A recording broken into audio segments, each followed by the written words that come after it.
Hey, lifers, Dustin here. I still have my headphones in from a second ago when I was checking on the stream. How are you guys doing? Hopefully everything sounds good. Hopefully everybody can hear me.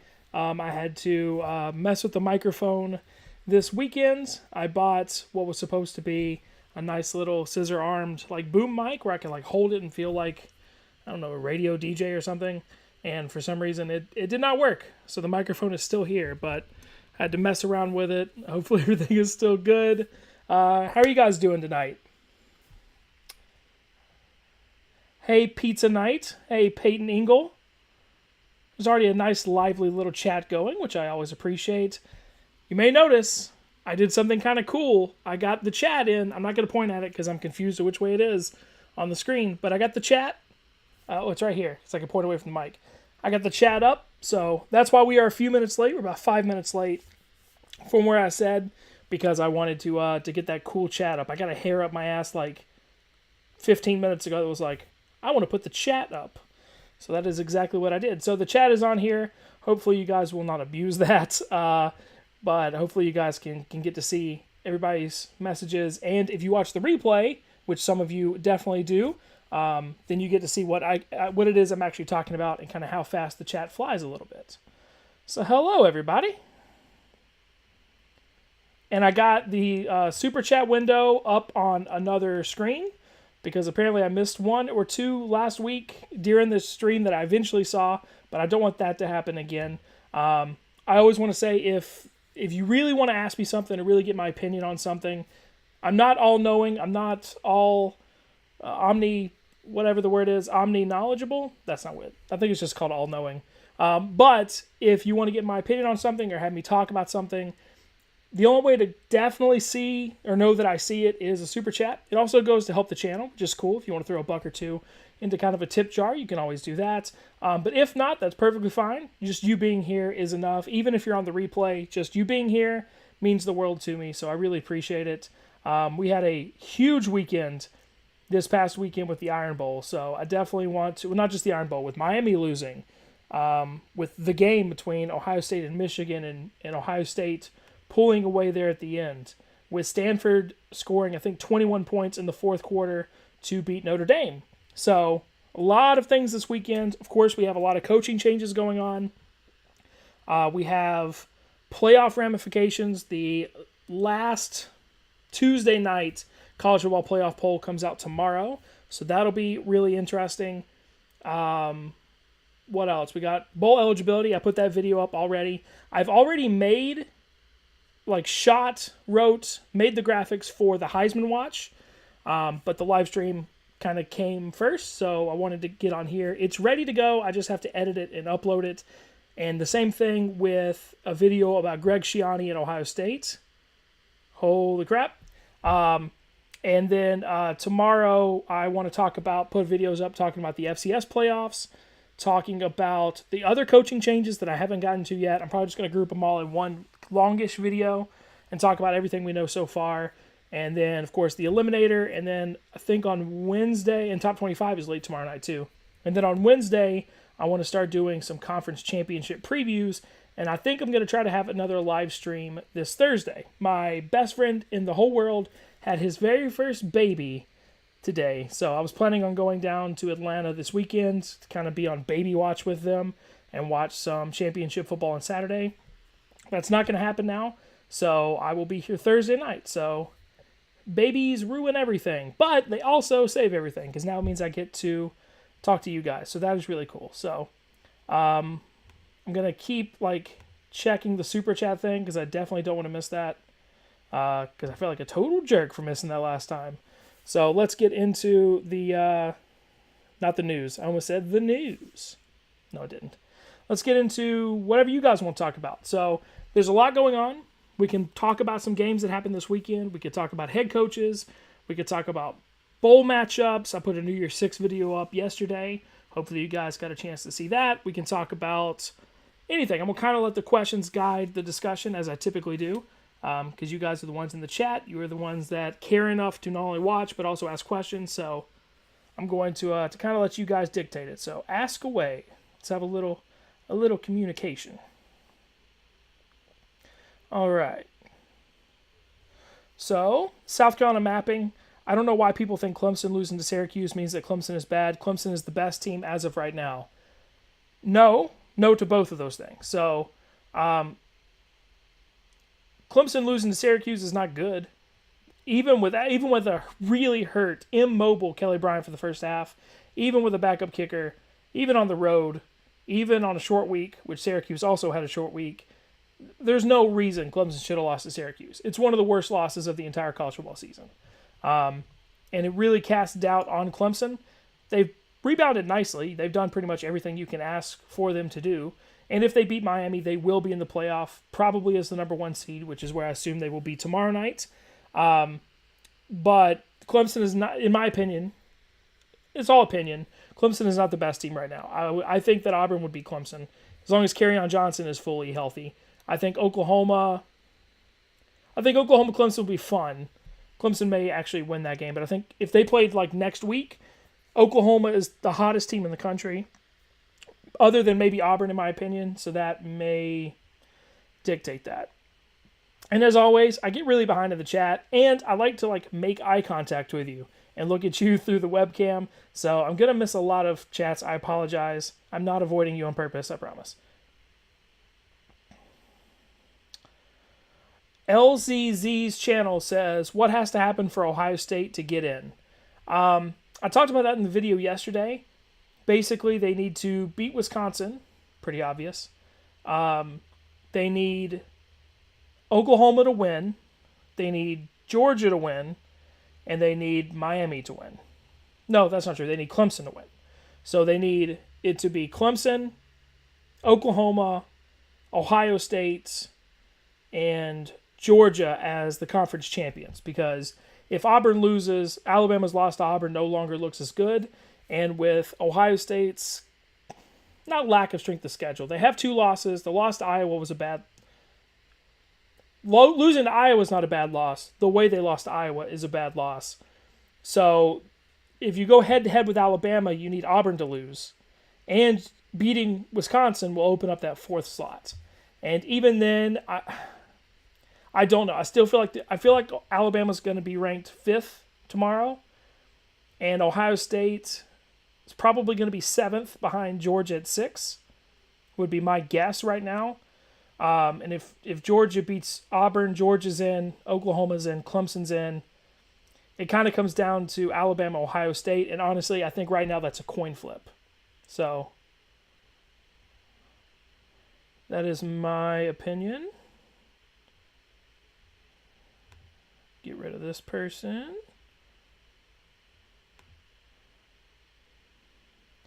All right.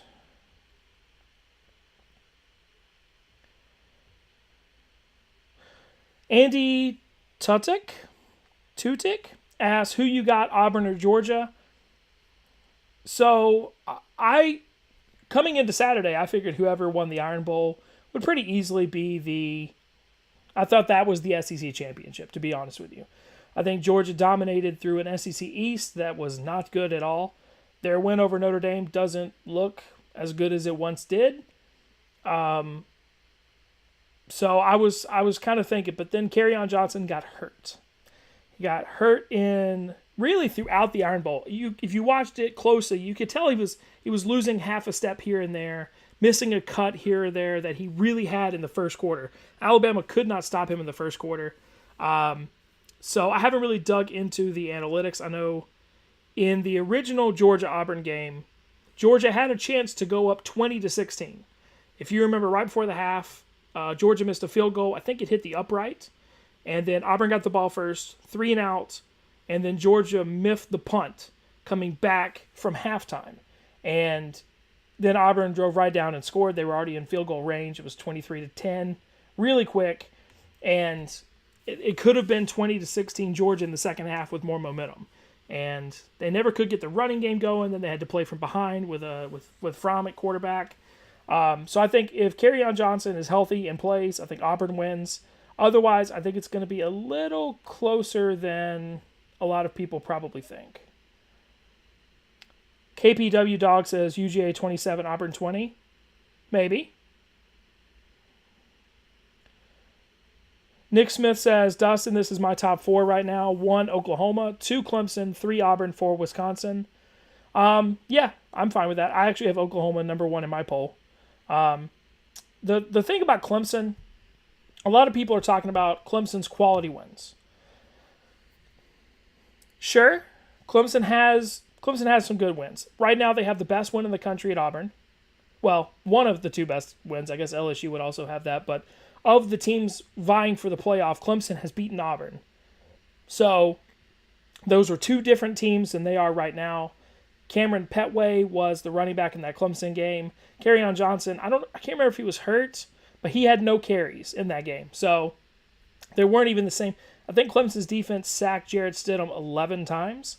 So not even the same universities, basically. Definitely not the same football teams. Same universities, but not the same football teams. So different, but they do still have the win over Auburn. But in my opinion, the rest of Clemson's schedule, they beat, I think it's, 7 ranked teams, 4 ranked teams on the road. I mean, sure. Like, you're counting Louisville in that. They count 8 teams. They beat 8 teams with a winning record.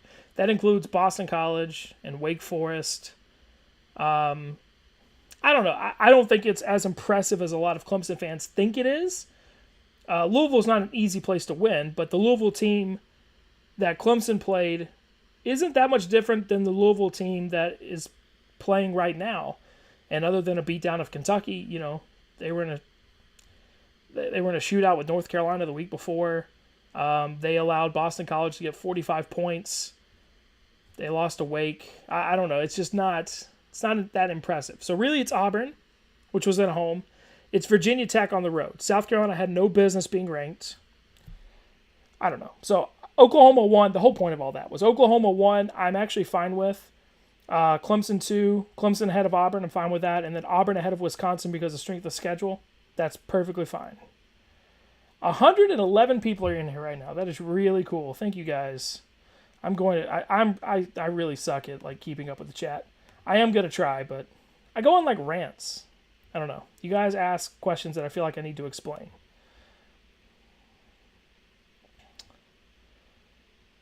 Noble Bowles says, no one's stopping the Eagles right now. That's what's up. I have my Eagle shirt on, and then I have this little Carson Wentz toy right here. I don't like that he's in the all-black uniform. I wish he was in the green, but what are you going to do? That's going to fall on my head later in the stream.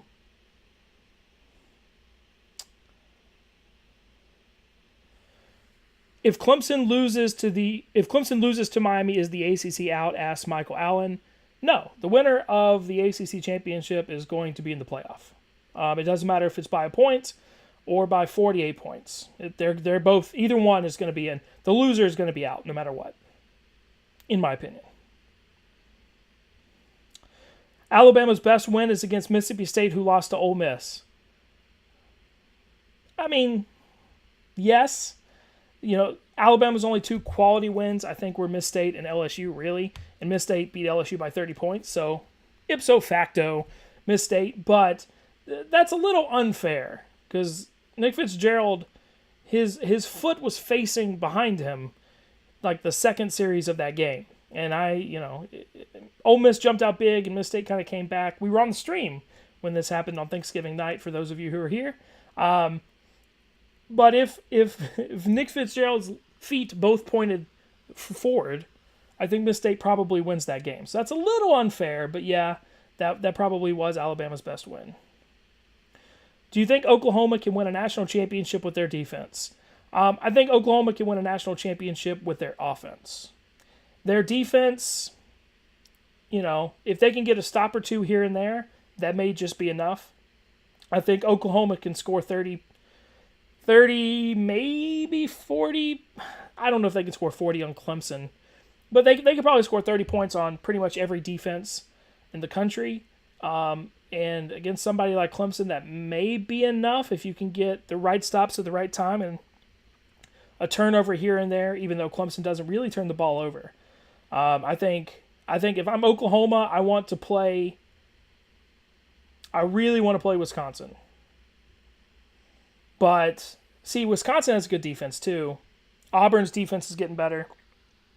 Excuse me. Kevin Steele, Auburn's defensive coordinator, is up for the Broyles Award. The more I think about it, Oklahoma's just going to figure out a way to score. Their defense, if they get in the playoff, they're going to have the worst defense in the playoff statistically. But part of that is because of the other offenses they play too, right? You know, if you play Oklahoma State and TCU and a lot of those teams that can really throw the ball a lot. Jack Kreiner, Eagles, Super Bowl 52 bound. Don't jinx us, man. If you got the Philadelphia Eagles as your logo, you know what we've been through. I refuse to believe we're going to the Super Bowl. I think the Saints are going to knock us out. I have no idea why. They've done it, I think, 2 of the last 4 times we were in the playoffs. Maybe that's why. Do you think Alabama will get in if Oklahoma loses to TCU? Yeah. If Oklahoma loses to TCU, then I think it'll be Alabama, the SEC winner, the ACC winner, and the Big Ten winner.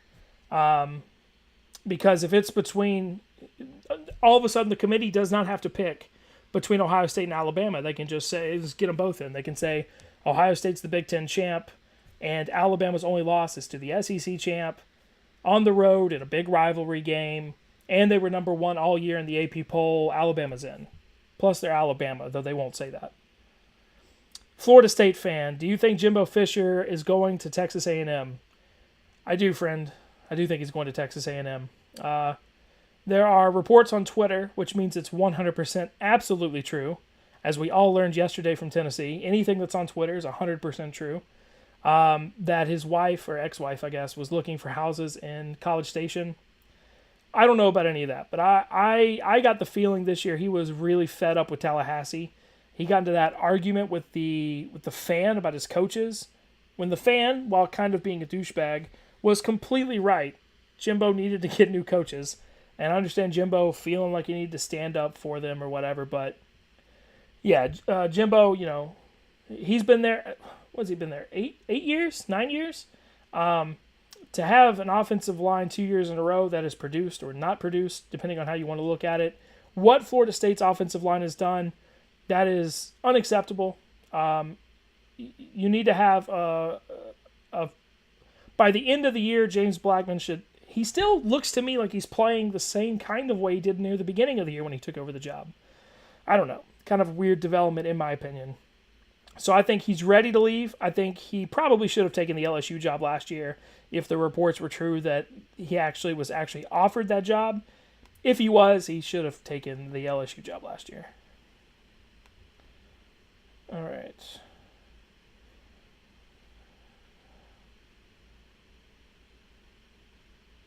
Is Fresno State the best 3-loss team? I have no idea. Probably not. There's a lot of 3-loss teams. I mean, even in the group of 5 level, you have like the FAUs of the world. They just beat Boise. I think that was Boise's 3rd loss. They play again this weekend, which I think is interesting. But Virginia Tech has 3 losses. It's too many 3-loss teams, but probably not Fresno State, though what Tedford has done there in 1 year is pretty impressive. Multi-Megatron 81 says, do you think that the Orange Bowl a couple of years ago gives the Sooners some motivation if they play Clemson? Yeah, I think so. I actually was at that game, which was really fun. And going into that game, I drove all the way from South Carolina to go down there. And when I got, on the way to the game, me and my friends broke down the whole game. I was absolutely convinced Clemson had pretty much no chance to win that game. I thought Baker Mayfield was going to take over the game. And in the first half, it kind of seemed that way. And Clemson did a switch in the second half and, fake punt, throw to Hunter Renfrow. That was his coming out party. He was kind of in the 2015 playoffs. I think so. I think especially for Baker Mayfield to go against Clemson. Oklahoma, if they lose to Clemson, Oklahoma will have lost to Clemson 3 of the last 4 years in bowl games. That is unacceptable. To lose to anybody that much. Even in your own conference, people are upset. LSU fired Les Miles for stuff like that. But yeah, I think it'll definitely be motivation for him.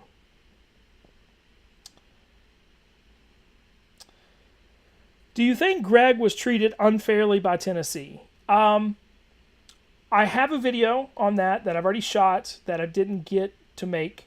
So that'll be going up. But I assume by saying by Tennessee, you mean the fans. And the answer is absolutely yes. Any allegations of stuff like that, and if you don't know what I'm talking about, the video in a little bit will explain it. Or you can do a quick Twitter search, and boy, will you find some fun stuff. Anybody that touched the Penn State program at all has some taint to it during that time period now. There's a lot of people on the outside that say, how could you not know? And I understand that to a certain extent. There are reports. Mike McQueary said in one deposition, I know that word now. You'll see why I said that if you watch the video. He said in one deposition that he heard from Tom Bradley, who heard from Greg Schiano, that he thinks he saw something. And they ran with that and basically flushed Greg Schiano out. I do think it was unfair.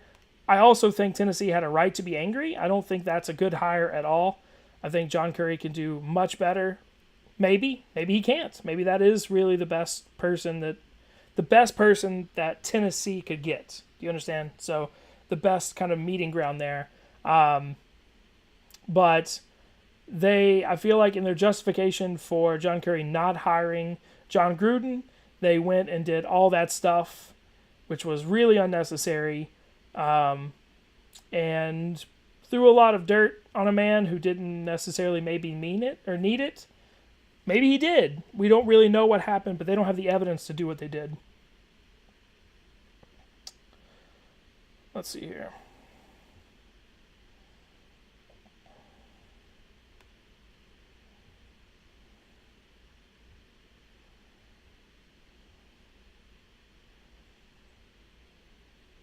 What do I think about the cameraman incident? Asked Grant Ritter 33. What I forgot all about that. And like all of the stuff that happened this weekend, and then all the coaching changes on Sunday, I totally forgot. What a weird thing. I am really curious if there is any video on there's video everywhere, but it was during warm-ups. Maybe they, weren't totally active. Maybe the camera guys that were working for Fox were out getting sandwiches or whatever. I don't know.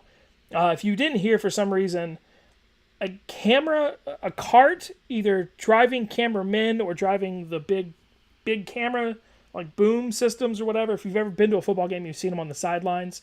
There's like a guy operating like a forklift, and there's a camera guy up top that gets the sideline shots. One of those, it was a cart that was driving in between where JT Barrett was, and I think he said his bench. And it went too close, and it clipped his left knee, which is the knee that's been messing up. Maybe his right knee, but I think it was his left knee, and it's the knee that's been messing up. And it like re-aggravated an injury he had earlier in the season, and he seemed fine through the whole game that I saw. And then there was that one scramble where he ran to the left right near the first down. He just kind of fell. And then he didn't get up. And at first it looked like he was like adjusting his brace, but he just didn't return back to the game. And the backup played marvelous for the Buckeyes and won that game. But yeah, I really hope that there's some kind of video footage of that, because if, God forbid, that guy's wearing a Michigan hat, you want to talk about, these two teams already hate each other. If they think there was a conspiracy to knock out their quarterback, who Buckeye fans kind of hate anyway, but it's one of their own, I guess. It's like Big Brother. Like, I can hit my little brother. You can't do it. He's my family. That kind of a thing. Did you see Chip Kelly get introduced? He's hilarious. No, I did not see him get introduced, actually. I should probably do that. Where will Frost go? Nebraska. Scott Frost is going to Nebraska. At least that's the way it appears. He gave a press conference for the American Championship where they are playing Memphis Saturday. And they asked him about it, and he was like, I'm focused on this team. Oh, so you're leaving. You didn't say no. Apparently there were reports on the local news in Lincoln and Omaha, like all over the state of Nebraska, just talking about Scott Frost. They were trying to get a hold of his family. Kind of crazy stuff that, if they were going to get him, may make him kind of switch his idea of where he wants to go. But I think he's going to Nebraska. He openly said, if they don't, yeah, I'm from there. If they didn't want me there, that would hurt my feelings. I think Scott Frost is going to Nebraska. Brody, thank you very much. I appreciate it, man. What does Georgia need to do to win on Saturday? They need to score every time they get the ball. And if not, they need to play field position. Even though against Alabama, Auburn drove down the field when they had the ball at like the 2. So maybe even that doesn't work. They have got to run the ball. I don't think Nick Chubb nor Sony Michel had 30 yards rushing. Between them, I don't think they eclipsed 50 yards. Part of that's because they got behind in the second half, but whatever they found on that first drive in the Auburn game originally, they have got to do that. Whatever that was. They need to make sure Fromm has confidence throwing the ball early, maybe some screens, maybe some quick little crossing routes. They need to establish the run. They need to limit Auburn's possessions because Auburn is going to do the exact same thing. Especially if Kerryon Johnson is healthy, they are going to hold the ball 7 and 8 minutes a pop. And it'll be a little bit better because it won't be, surrounded by 85,000 people in Navy. It'll be half and half, maybe even more Georgia fans than Auburn fans there. So the atmosphere will be a little bit better. I feel like Georgia kind of got swallowed by that in the Auburn game originally. But they have got to establish the run. They have got to figure out a way, if Kerryon Johnson's healthy, they've got to figure out a way to stop him and do some interesting blitzes. I assume they're going to be watching a lot of Clemson tape and try to see if they can confuse Stidham, see if he can hold the ball for an extra second or two, just enough for a pass rusher, a cornerback, something to get to him and disrupt him early and kind of get him on the edge. We'll see. I do think Auburn's probably going to win, but I don't think it's going to be 40-13 or whatever. I think it's going to be much closer.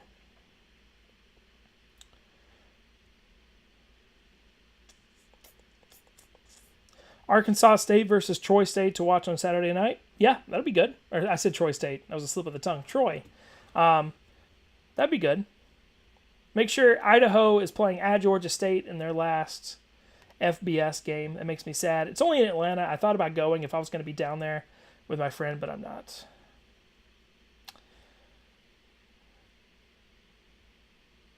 Thoughts on South Carolina fans throwing bottles at Clemson? Yeah, don't do that. I'm obviously friends with a lot of Clemson fans and a lot of South Carolina fans, who in turn are also like everybody here. It's like a lot of state rivalries. You root for one team or the other. Except my aunt, for some reason, is like, I'm happy whenever a team from the state wins. No, Kathy. No, don't do that. Pick a team, you fence sitter. But, yeah, so, it's I went down there for a game when they beat Alabama, number 1 Alabama in 2010, and it was the most miserable experience of my life. I thoroughly hated every second of it.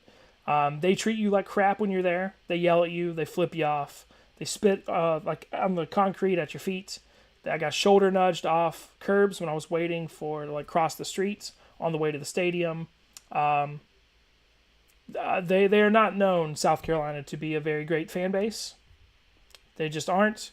So I wasn't surprised at all to actually see that happen. But I was really upset. The refs, Dabo got that unsportsmanlike penalty call. He had no reason to get penalized. The refs should have done something. They should have thrown a flag because that started in warm-ups. Clemson came out on the field with no shoulder pads on, and the students were already throwing stuff on the field.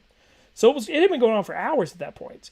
And Clemson warmed up on that side of the field with pads on, and they were flipping them off. There's a video, I think David Hood of Clemson Insider has it, where the entire end zone of students rushes down when Clemson enters the field to flip them off and yell at them.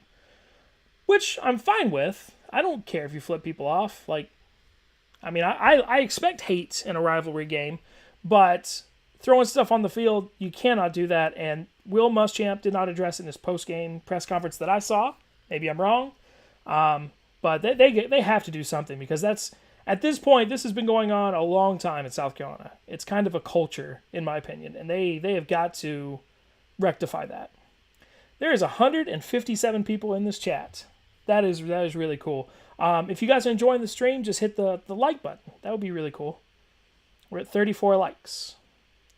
Thoughts on Oklahoma backup quarterback Kyler Murray? Well, that first drive looked really good, didn't it? He had a 66-yard run to kind of get them down right there at the goal line. I think he's going to be good. He's learning from a really good quarterback. Lincoln Riley is a really good coach to have if you're in that offense with that quarterback. Obviously, he shows what he did with his legs.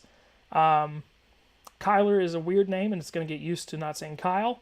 But, yeah, I think you're going to have drop-off when Baker Mayfield leaves. That's what's going to happen.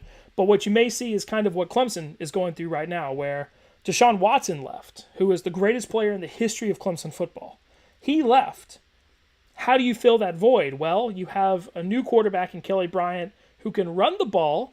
So instead of throwing it 70 times a game like Watson did against Pittsburgh, throwing it 40 or 50 times a game, let's do a lot more running plays, a lot of run-pass options, some sweeps, some fake pitches, things like that. So that might end up being Oklahoma's offense next year. Mark Perez, when do you think the Longhorns will be back? If I were to really guess, when you say back, I assume you mean like a 10-win season, competing for a Big 12 title. Excuse me. Maybe next year? I would probably circle 2019. It kind of depends on the quarterback situation there, which quarterback they kind of end up going with, what kind of recruits Tom Herman gets in, if they can get a little bit better on the defensive side of the ball when it matters most. But I think 2018, so I think Texas is 6-6, right? My prediction, based on nothing, based on gut feeling right now, is 8-4 next year, and then maybe climbing towards the 10-win season in 2019. But that's just off the top of my head.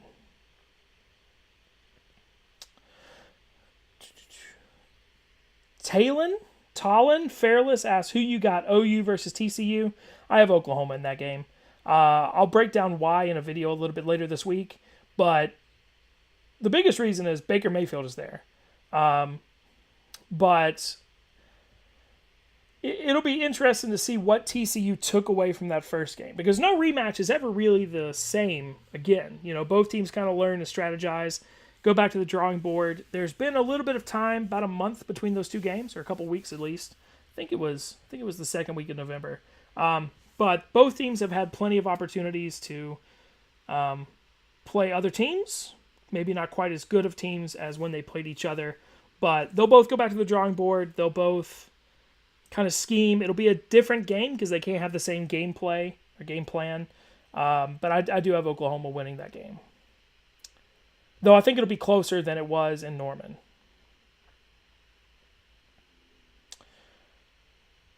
Dan19 asks, just asking, what chances on Notre Dame making the New Year's Six Bowls? What crazy stuff needs to happen? If you'd beaten Stanford, nothing. You'd pretty much be in. Losing to Stanford, people still want Notre Dame. The question is, apparently the committee picks the New Year's Six games. That's something I heard, I think on ESPN. I don't know about that. That sounds kind of weird to me. But the Orange Bowl would love to have Notre Dame if they could. The Cotton Bowl would love to have Notre Dame if they could. So I think the peach is out. The Fiesta Bowl is probably going to be Pac-12 winner, probably USC, I think, against a Big Ten team. But yeah. I've seen a couple of questions. Oh, Jared Long, $2. Can you break down your thoughts on the Iron Bowl? Yes, I can, Jared. Thank you very much for donating. I appreciate that. Let me double check and make sure I haven't missed anybody else. No, I haven't. Okay. Yeah. So my thoughts on the Iron Bowl. As an Alabama alum, it made me sad. What made me the saddest was, first off, Auburn was the better team. From pretty much from kickoff until kneel down, they were the better team of the game. It never felt like Alabama really had anything working. especially on offense. I think you saw in that Auburn game kind of a thing that we saw at the end of last year, where Jalen Hurts throwing the ball wasn't as effective as it needs to be a championship team at that level. If they would have had I don't want to say a better quarterback, but I guess that's what I'm saying. If they'd had a little bit better passing quarterback in Jalen Hurts, maybe that would have changed the game. But every time Jalen would take a shotgun snap, he had to run out of the pocket almost every single time. And it's really hard to be accurate when you're running for your life every play. Kerryon Johnson was unstoppable, especially in the first half. I think he got a little bit banged up as the game went on until finally he fell on that one play, and that was kind of it. But I think if you watch the game, it was kind of leading up to that. I thought Jarrett Stidham would actually do that too. He took a lot of big shots early in the first half in that game. Whenever he would scramble and he would slide, I remember one where Minkah Fitzpatrick still came in and hit him. But I do think if Alabama had a little bit better of a passing quarterback, things may have been different. I think if Alabama obviously didn't have the injuries they had, things would have been different. And then there was about 10 to 15 plays between 2 or 3 drives where Alabama just melted down. Just absolutely melted down. And you had the 2 plays back-to-back where the center snapped the ball with Jalen not even paying attention. Probably because of Bo Scarborough both times, but either way, you can't win a championship game doing that, especially in that environment, because those fans were ready to go. So, yeah, it was a combination of Auburn being the better team on that day, Alabama being plagued with injuries, and Alabama really beating themselves. Jalen Hurts, like a 3rd and 18 scramble, or 2nd and 18 scrambled for 15 yards. And Alabama had to get called back for a clipping. Just stuff like that. Just really dumb stuff. So Auburn absolutely deserved to win. They, we'll see soon enough if Alabama really is overrated. A lot of people are saying that now because of their schedule. Their schedule's weak, and they didn't look that good against Auburn. We'll see what happens when they start playing championship football. If they play in the... I brought my charger for my computer and did not plug it up. Dummy. But we'll find out about Alabama when they start playing championship football, either it be in the New Year's Six Bowl or if they somehow weasel their way into the playoff. Tiger Mac asks, can you do a top 10 ACC championships of all time? Maybe. We'll do a little screenshot real quick. I'll have to see, because there's only been like 12. So it would be... I think Florida State blew out 2 people. Clemson blew out Virginia Tech in 1. So yeah, I'll have to see. I do appreciate the $2 regardless, and I'll definitely at least take a look at it. So I screenshotted it. It's on my computer, and if I ever do it, I'll throw that up in the video. So I appreciate it.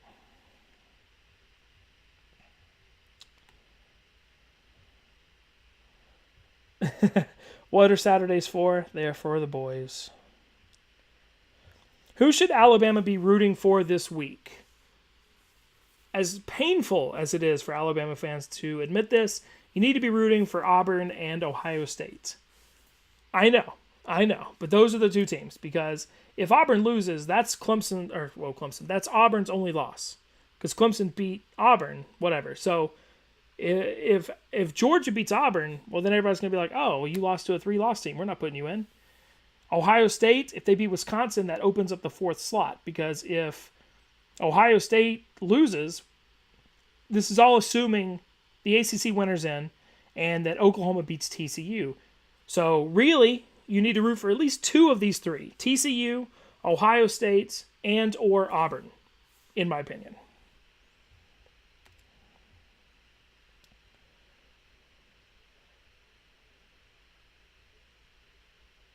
Tyler Hip, you take a bit long to answer these questions, just a tip. I know, but I want to be thorough. If you have the time to ask a question. I know I'm missing a lot of questions. Marksman 360, because like for instance, if Marksman 36050 says, "Is Hurts overrated in your opinion?" If I just said, "Yep," I feel like that wouldn't be a very good answer. So I feel like I need to qualify it. He is, because I keep hearing he has ice in his veins, which he does, and he's a leader, which he is, but if you can't, on a consistent basis, make the passing plays necessary, maybe it's the offensive coordinator too. Maybe he's not calling enough plays. But right now, like, do I see Jalen Hurts as an NFL quarterback? No. No, I do not.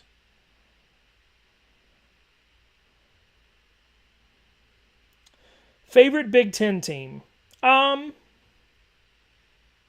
don't really have a favorite Big Ten team. I kind of like individual players and coaches, so it kind of changes on a yearly basis. But I've never had a problem with like Michigan State, Minnesota, Wisconsin. I'll say Northwestern. Northwestern's my favorite, or Illinois. Can Georgia and Alabama make it in together if Ohio State wins, or does Oklahoma have to lose too? If Ohio State wins, I do think Alabama probably gets in. I do think it's going to be closer to a coin toss, but the committee's already found a way to get 2 Ohio State teams in the past 3 seasons. There's a chance they get Ohio State in again. Can Georgia and Alabama make it in? Yeah. Oklahoma losing would help, but I think if Ohio State wins, and that's the only thing, and Georgia wins, and Clemson and Oklahoma, I think it's probably Georgia and Alabama. What do I think about UMass? I feel bad for UMass. I feel like a part of me feels like they should have probably stayed down at the FCS level, because they were in the MAC when they first got up to the FBS, and they're in the FCS now. I'm sorry. They were in the MAC, now they're in the FBS Independence, and it just isn't working out. And I don't see a conference that would take them or would want to take them. Can you explain the old Auburn-Tulane rivalry in a video soon? Possibly. Whenever I think of Tulane SEC rivals, I think of LSU more than Auburn. But we'll have to see. When the off season hits, I have a lot of video ideas. So in 2018, I definitely want to do a video on every team in some way, even if it's just like a famous game that you were in, a first or something. So I want to cover every. So that would be a really good one for like a Tulane video. UMass almost beat Tennessee and Mississippi State this year. True. Almost beating Tennessee is not that big of a feat. Most people did. I know they're UMass, so it is. The Miss State one was more interesting. Miss State had to pull away there in the fourth quarter.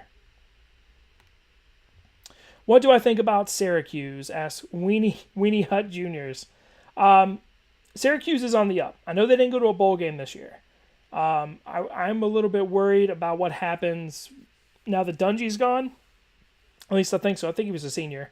But I think Dino Babers is a really good coach. I think he seems like a pretty good dude. So I think they're on the rise, even though the record doesn't show it yet. I think he had some senior linebackers leave too, so he has to replace some of them. Do you think that Brent Venables leaves for Arkansas? I don't know. I've heard that name thrown around since I made the Arkansas Brett Bielema video yesterday. I think it would be, I don't think it would be the worst hire in the world, obviously. Defensive-minded coach, knows the area from being at Kansas State and Oklahoma as long as he was, made an established name for himself at Arkansas. I think that would be a good hire. I do feel like Arkansas is going to go offense, but that's just based on their success with Petrino versus their success with Bielema, who didn't have quite the same offense, you could say. So I do think they're probably going to go offense, But Brent Venables would be a good hire. Absolutely. Can you say Houston Cougars for us one time, please? Yes. If I slow down, I can say it precisely. You guys have no idea when I've been making videos how often I will say Houston Cougars or Houston Cougars. The OUs in like both of those words throw me off every single time.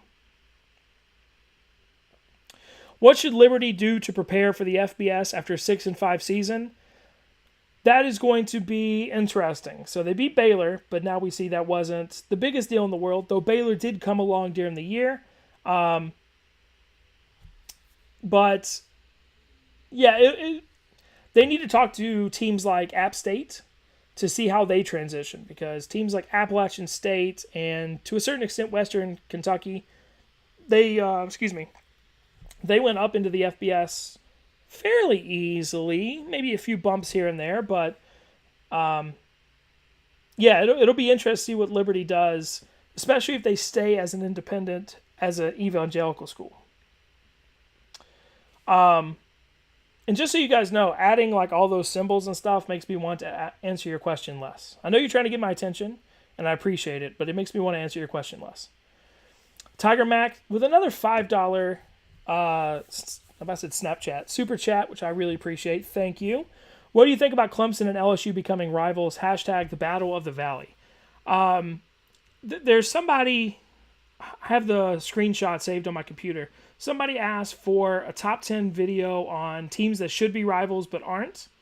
Kind of like, they didn't phrase it that way. It was like teams that have like weird reasons for being rivals. And the example I think they gave was Southern Cal and South Carolina, because they both claim to be USC.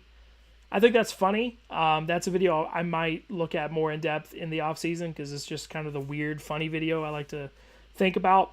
Clemson and LSU, I've wanted a home and home with LSU for a really long time.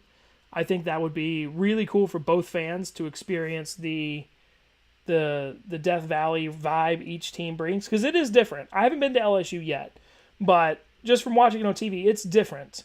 They could have like the Battle of Tiger Rag. They could do all kinds of stuff. I want LSU's Mike the Tiger, the real one. I want him to like be on the side of Clemson Stadium. I think that would be funny.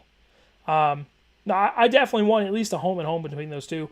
When they played in the Peach Bowl, it was great. It was a really fun game. And I think they would be a great... Clemson keeps scheduling ACC teams like Auburn and Georgia. Schedule LSU. That would be fun. Do you like Urban Meyer, and do you think he is an overrated coach? Do I like Urban Meyer on a personal level? Not particularly. But do I think he's an overrated coach? No. He won a national championship 3 years ago. No way he's an overrated coach. He won a national championship at 2 teams. And he... I'm not going to say rebuilt Florida, but he definitely... The Florida National Championship was his baby. You can't blame that on Ron Zook, who was the coach there before, and that was Urban Meyer's shindig. So no, he's a really, really good coach. He's making, almost single-handedly, I think, making a lot of people around the country doubt Jim Harbaugh. Imagine if Jim Harbaugh had just beaten Ohio State once in these 3 years. He hasn't. And now a lot of people, going into next season, I think Jim Harbaugh is kind of on the hot seat. Maybe not to get fired per se, but certainly the administration in Michigan has to be kind of shaking their head like, well, we kind of thought this was going to be the hire of the century. And so far, it hasn't produced too much better than what Brady Hoke had. What is your take on the Shea Patterson to Michigan rumors? I have not heard that. I know that Wilton is transferring from Michigan. I don't know where he's going to yet, but I haven't heard about Shea Patterson to Michigan. That would be interesting. Boy, if only Rich Rod was there, right, Michigan guys? He would be he'd be such a good quarterback for Rich Rod. Did you know this is the 122nd meeting? Yeah, 122nd meeting of the Deep South's oldest rivalry, which means it's tied for the South's oldest rivalry. No, I did not know that. South. That's really hard to say. I feel like I have a lisp right now. The South's oldest rivalry is that's Virginia and North Carolina, right? I didn't know they had played that much. Do you think Scott Frost will sign with Nebraska? I do. I think American Championship is noon Saturday. I think either by Saturday night or Sunday he will be on a plane to Lincoln.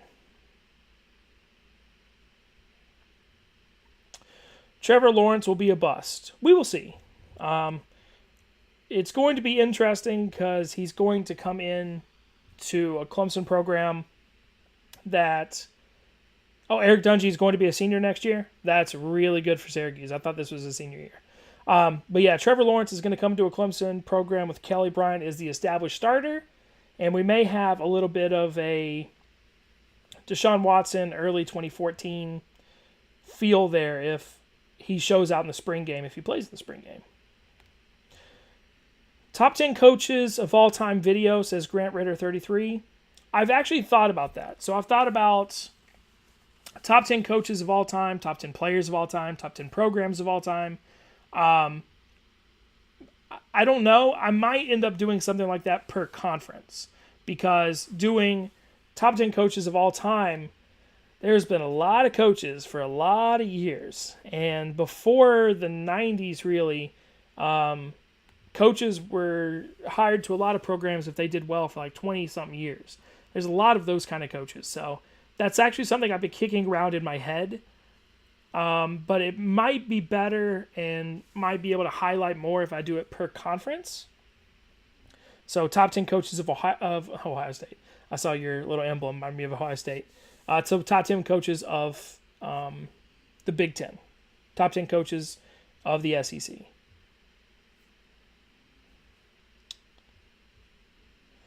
Lex Steele dropped $2, which I really appreciate. Thank you very much. Pitt Miami game, new Pitt quarterback chance at ACC.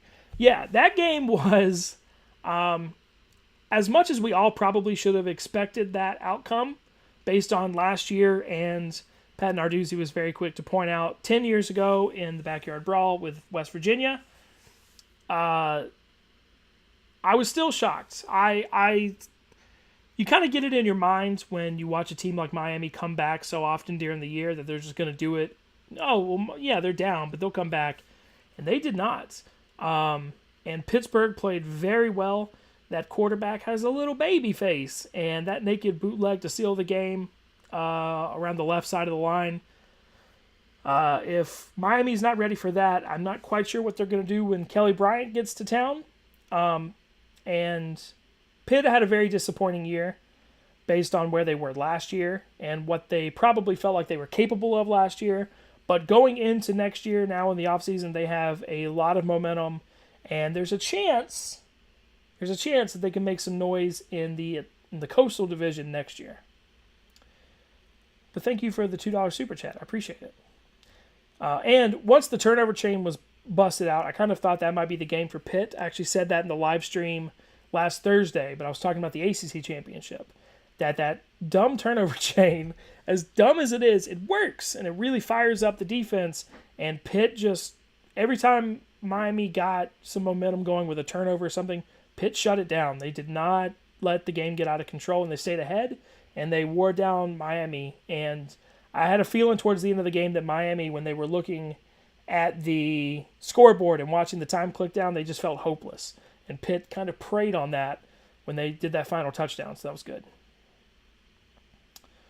Anthony Rodriguez says, do you ever root for Ohio State? I will this weekend. I can tell you that much. I don't particularly hate Ohio State.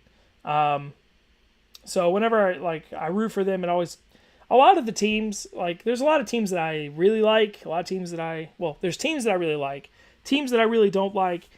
Most, 100 and something teams are in the middle, and it kind of depends on the situation. I've found myself rooting for teams that are down early, and then rooting for the other team to come back and beat that team and just make it more exciting. So I kind of root for the sport more than a lot of teams and games. Kalen Gonzalez, UCF versus USF game of the year. Your team was up there. That was about as exciting of a finish as I've seen this year. Kind of the seesaw back and forth. I was very glad I chose to watch that game. $5 super chat from Sharkman, and I saw it this time. Thank you very much. Thoughts on the Boilermakers and them finally getting to a bowl game. Also, you mispronounce Nevada in every video. Yeah, people from Nevada say that. They say it's supposed to be Nevada. I don't know why the A's would sound different. Nevada. But, wherever people are from, they always say it different. I had family that grew up in Louisville, and they would get so mad when people would pronounce it Louisville. They were like, it's not Louisville, it's Louisville. It's not Louisville, it's not Louisville, it's Louisville. So I kind of adopted that. I want to say Nevada. It's just, I've said Nevada for 28 years. Well, that's not true. I didn't start talking the day I was born. I've said Nevada like 25 years or something. So it when I'm just like reading a sheet, it doesn't pop in my head. Anyway, the actual question. Thoughts on the Boilermakers and then finally get into a bowl game? Yeah, Jeff Brom, if you can hold on to him, is going to be very good in the Big Ten West. They may have to pony up because I feel like some other teams are going to come for him. But as long as he's there, I believe in him. He's been a winner everywhere he's been. Been a huge winner at Western Kentucky. I think he was 30-10 while he was at that program. So, and he doesn't even have his guys in yet. That's the funny thing. So, we saw him play against Missouri. They trounced a Missouri team that ended up not being the worst team. They were going against SEC East teams, so there's a little asterisk there. But, yeah, Purdue is as on the upswing as I've seen them. Because when I first started watching them, Joe Tiller had already been there. But I think it's going to be very fun in West Lafayette for the next few years. Thank you very much for the super chat. All right. Thoughts on NC State's 8-4 season? So, did some good, did some bad. Well, not bad, but did some good, kind of disappointing. The loss to South Carolina was crushing, especially as the season went on, because it took NC State out of a lot of discussions that they probably would have liked to have been in. Losing to Clemson late like that at home was tough, even though there was no laptop gate. That was just something Dave Doran made up because they lost. But losing to Clemson like that late was tough. Losing to Notre Dame the way they did was tough. The loss to Wake Forest is borderline inexcusable. And they had to come from behind to beat North Carolina. So not an ideal season. But 8-4 is probably better than a lot of outsiders would have expected from the Wolfpack this year. I do think, we'll have to see. They had a lot of seniors on defense. So it was a good year. And they could go to 9-4 with a bowl win, but they definitely had bigger tasks at hand, especially when they beat Florida State and Louisville. It was their conference to lose at the time.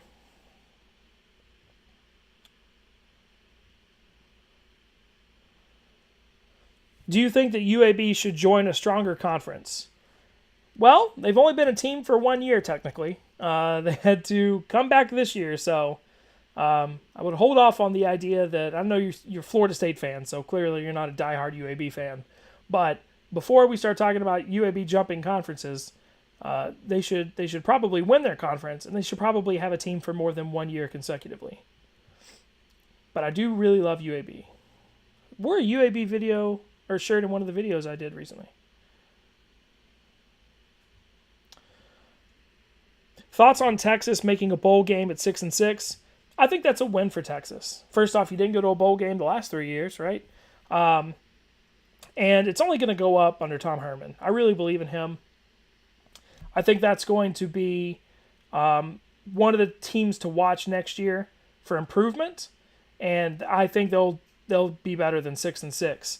But I think 6-6 for Texas this year, especially once they started and we saw them, against Maryland. I think getting to 6 wins and beating a really good Iowa State team before they beat the really good teams in Oklahoma and TCU, I think that's a win. Cole George asks, who will Tennessee hire? That's not the question. The question is not who will Tennessee hire.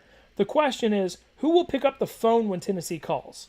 After everything that happened this weekend, it's going to take a really special person to want that Tennessee job, because after watching the fan base do what they did, maybe they weren't justified in how they went about it, but to feel that way is fine. But to throw vitriol and hate on anybody who even slightly kind of teeny tiny says anything opposite of what you believe is not okay. I do think it's really interesting that social media can dominate a coaching hire. So if that's any indication, it's John Gruden, hands down. It's not going to happen. So any big name that Tennessee may have had a shot with is gone. No way. No way any huge coach goes to Tennessee now. Best bet is somebody like a T. Martin. Coordinator, obviously has deep ties with Tennessee. But I'm not entirely certain who will Tennessee hire because I don't know who will pick up the phone. I don't even know what the list looks like right now from John Curry.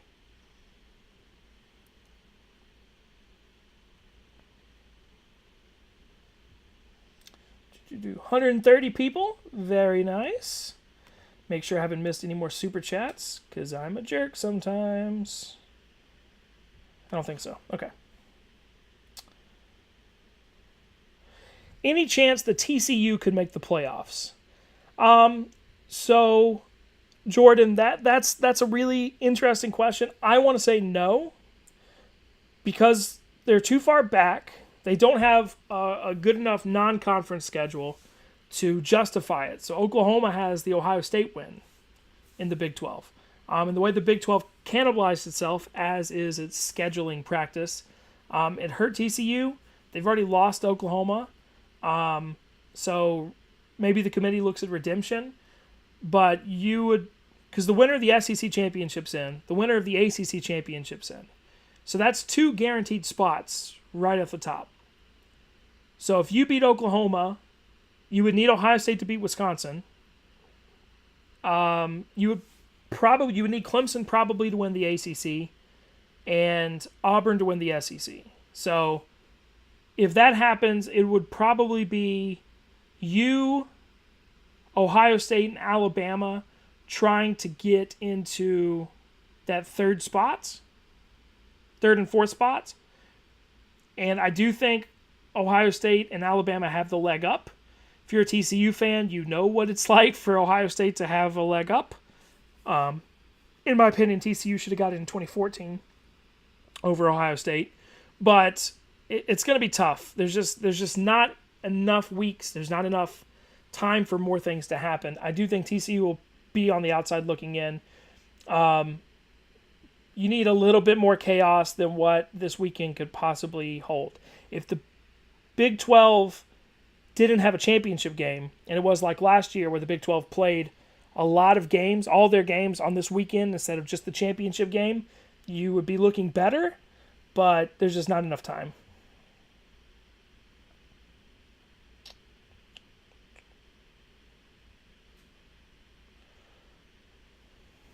Can you do a video on top 10 NCAA coaches who can make a jump to the NFL? Possibly. So if you're watching the stream or if you're watching the replay, leave those comments down below. If you're watching this live, once this video goes away, the chat goes away. Even though you can see it on the screen, everything that's saved goes away. I can't go back and review it other than going through the stream, which I'm not going to do for a video idea, but I want to give you credit for it. So whenever this video ends, it takes a little bit to kind of process before YouTube automatically posts it. Come back to the video tomorrow and just drop that down. Whatever your video idea is, I know I've missed a couple of here. Drop that video idea down below in the comment section. I'll go back and reread the comments. I always do. And I can snag it and give you credit for it there. Because the last thing I want to do is like make a video and somebody says, well, I had that question and you didn't give me credit. Sorry. Because I want this to be a community-based thing. Floridian Mapping says, what do you think about UCF, USF, FAU, and FIU having better records than Florida and Florida State this year? Yeah, who would have thought? Who would have thought? You conveniently left Miami out of that, but I understand the question. Yeah, the UCF-USF was the Florida rivalry game of the year, right? It's definitely the most entertaining, and between the two teams with the best record, they'll probably both end up... No, they already have 10-win seasons between them. So, and then FAU and FIU. FAU is such a fun team. If you guys haven't watched FAU, please try to. Yeah, it'll be on TV this weekend in the North Texas game. Find FAU and watch it. I mean, I'm partial to Lane Kiffin, I admit, but they're fun. They have a great running back. Yeah, I think it's funny.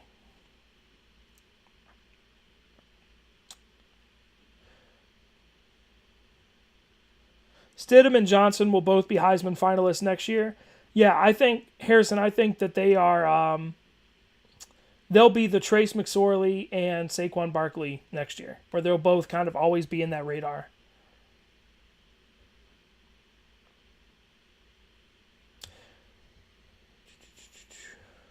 You should make a video about how much you hate the Sooners. Why would I do that? I have Oklahoma ranked number 1 this week. That doesn't make sense. Well, DW4, so I assume, once again, I'm just talking to Deshaun Watson directly. What do you think would happen to Clemson if Venables does take a head coaching job? I don't know. I've wondered that because it seemed like the offense under Chad Morris had kind of a succession plan. I don't know if the defense does, and that's something that I've kind of wondered about the program for a little bit. I don't know. I would assume they would have to hire from without instead of within. I may be wrong about that, but I don't know anybody on staff who could step into that role. And I know Clemson likes to promote from within, keep it within the program. They already know everything. But that's they're going to take a step back no matter who they get. I think Venables is the best defensive coordinator in the country. So whoever they get will have to learn the ropes a little bit.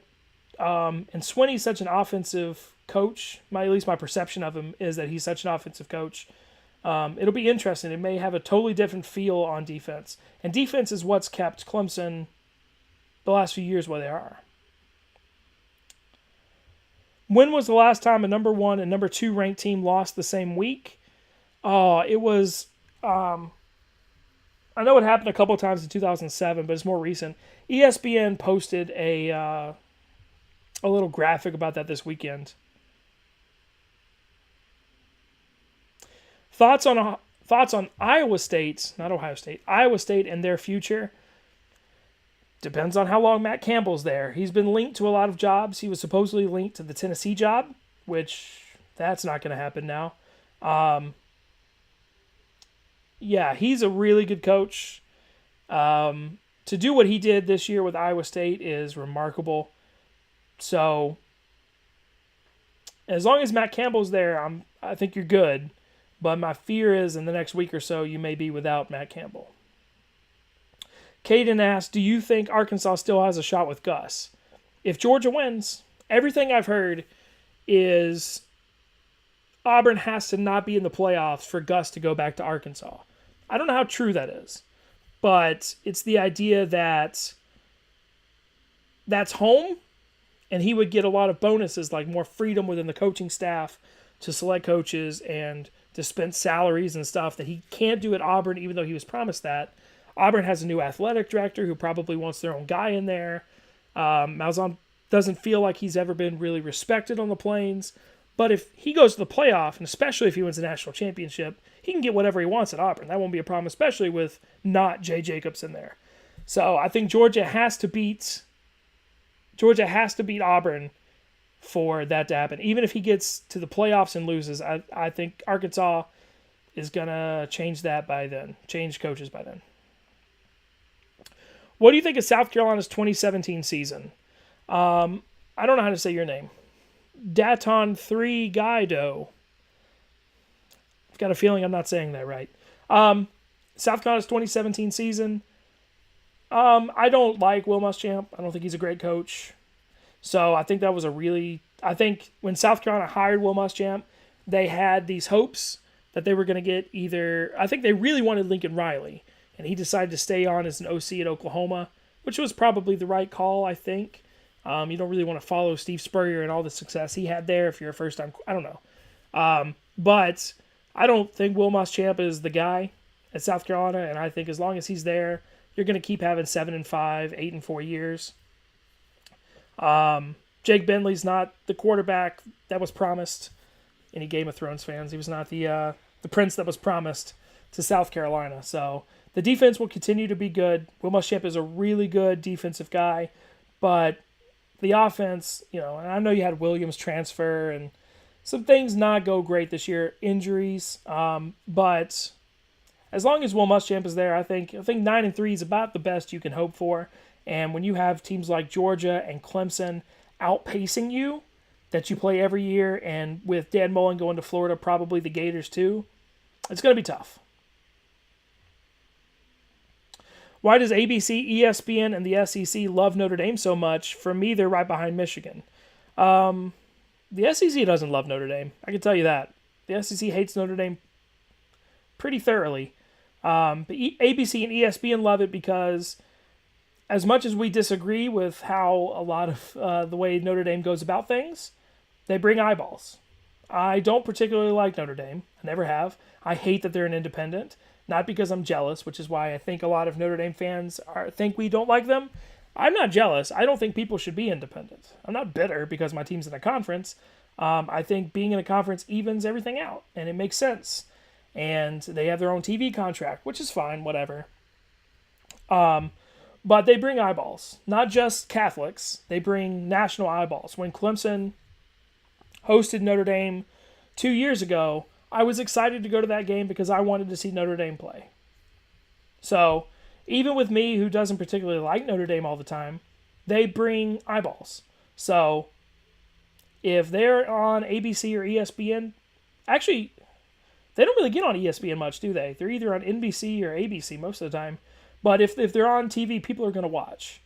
So that's the same reason why the committee would absolutely love to get the Irish in if they could. I think they would shank teams that are probably more deserving depending on the year in order to get them into the playoff, because people will watch Notre Dame in the playoff.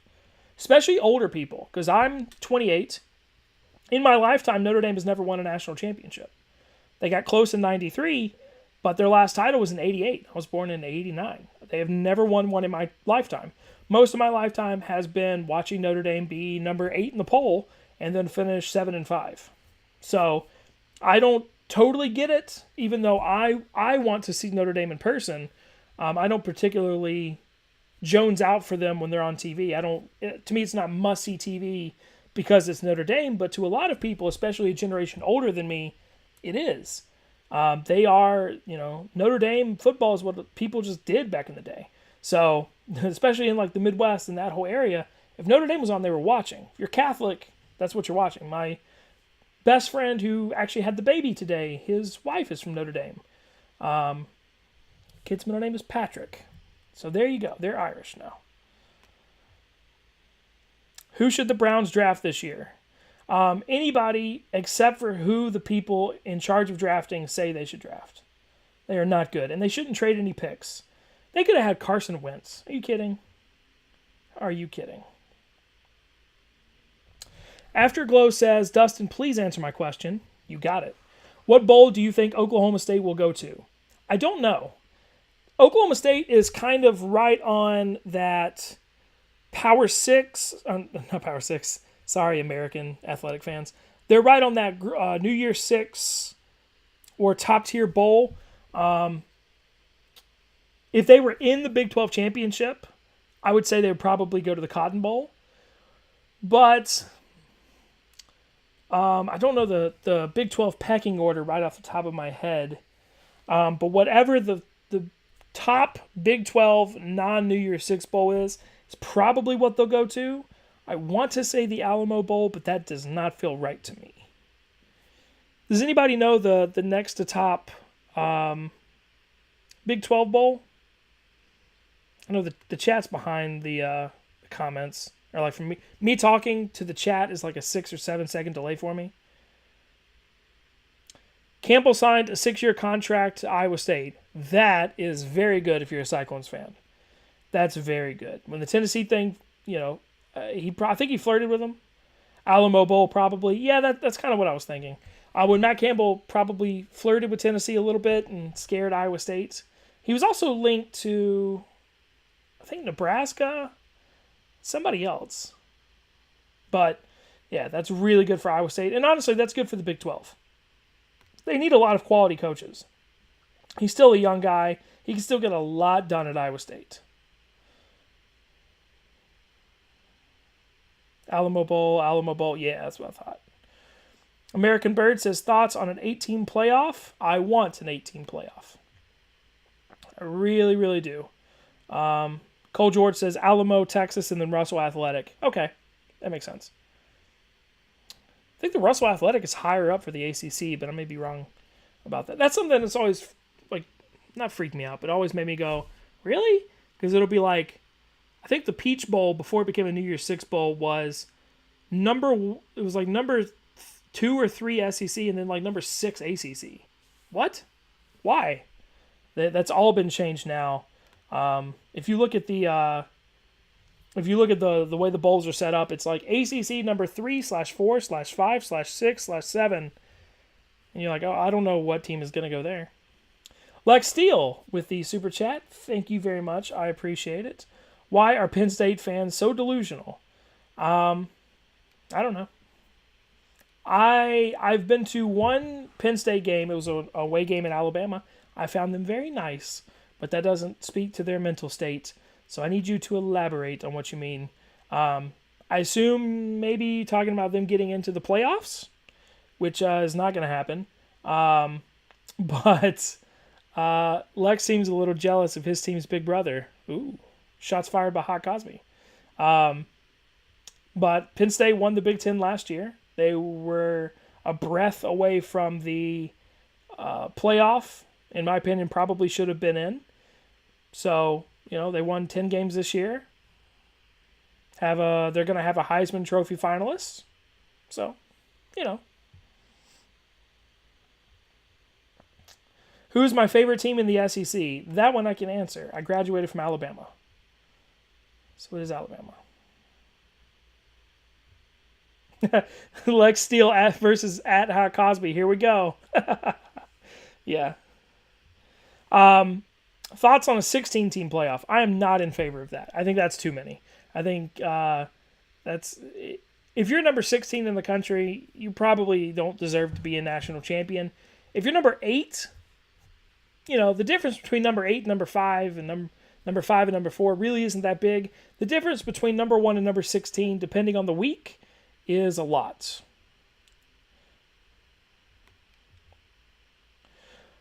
OU versus Clemson 2017. How does it go? It'll be a really entertaining game. The whole game, in my opinion, is going to hinge on how does Clemson attack Baker Mayfield? Because they're not going to rattle Baker Mayfield. He's been around too long. He's seen too much. They're not going to get Baker Mayfield not knowing where the pressure's going to go. It's just a matter of, can they contain him? Can they flush him out of the pocket? Can that defensive front by themselves put enough pressure, just the 4 of them, to disrupt the rhythm of Baker Mayfield and allow the back 7 a chance to make some plays, knock some passes down, pick off a couple things, shut down some run lanes. Clemson's offense versus Oklahoma's defense would also obviously be important. Can they shut down the Kelly Bryant run game? Can they stop the Hunter Renfrow? I know that Deion Kane is probably the actually more highlight reel wide receiver for Clemson because he has the ability, Deion Kane, and now T. Higgins is stepping up to be able to catch the really deep long ball, but Hunter Renfrow is going to burn you. And so the less you can, Hunter Renfrow is the security blanket for Kelly Bryant. The more you can stop him, the better off you'll be. But I really think the big matchup in that game is going to be Clemson's front 4 against Oklahoma's front 5 and how they can protect Baker Mayfield. Opinions on player skipping bowl games. Brandon, I actually made a video on that. Wow, was that? I guess it was. Why wouldn't it be a year ago? Yeah, last December or January. About players, because Leonard Fournette and Christian McCaffrey skipped their bowl games last year, and I made videos on that. I'm on the fence because I definitely understand if you are a surefire, first round pick, and you're playing in the Outback Bowl, personally, you have nothing to win other than being on the field with your teammates, uniform for the last time, in front of your fans, coaching staff. Like, the respect for the game, the respect for yourself, and all that is great. But if you tear your ACL and you miss your entire freshman year, does it really, is it worth it? Was it worth it for Willis McGahee? Yes, because he was in the national championship game. Was it worth it for Jalen Smith of Notre Dame? Probably not. So I hate it personally, but I also get it. That's basically the gist of the video. Man, I can't believe it. It just dawned on me that we're about to have bowl games. How crazy is that? The bowl games are about to be a thing, because I remember the bowl season. I don't sound like an old grandfather, but I remember the bowl season last year so vividly. It's so weird that it's about to happen again. 2012 national title runner-up Notre Dame. Okay.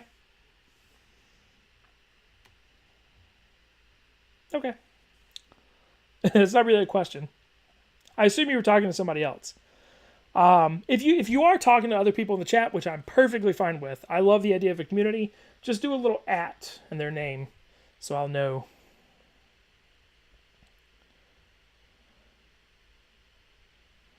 Please, I beg that you answer this question, Dustin. Well, if you're begging, what's your opinion on FIU and Butch Davis? I was hesitant when he took over the Panthers job. He'd been out of coaching for a while. I want to say he's a little older, but he's actually younger than Nick Saban.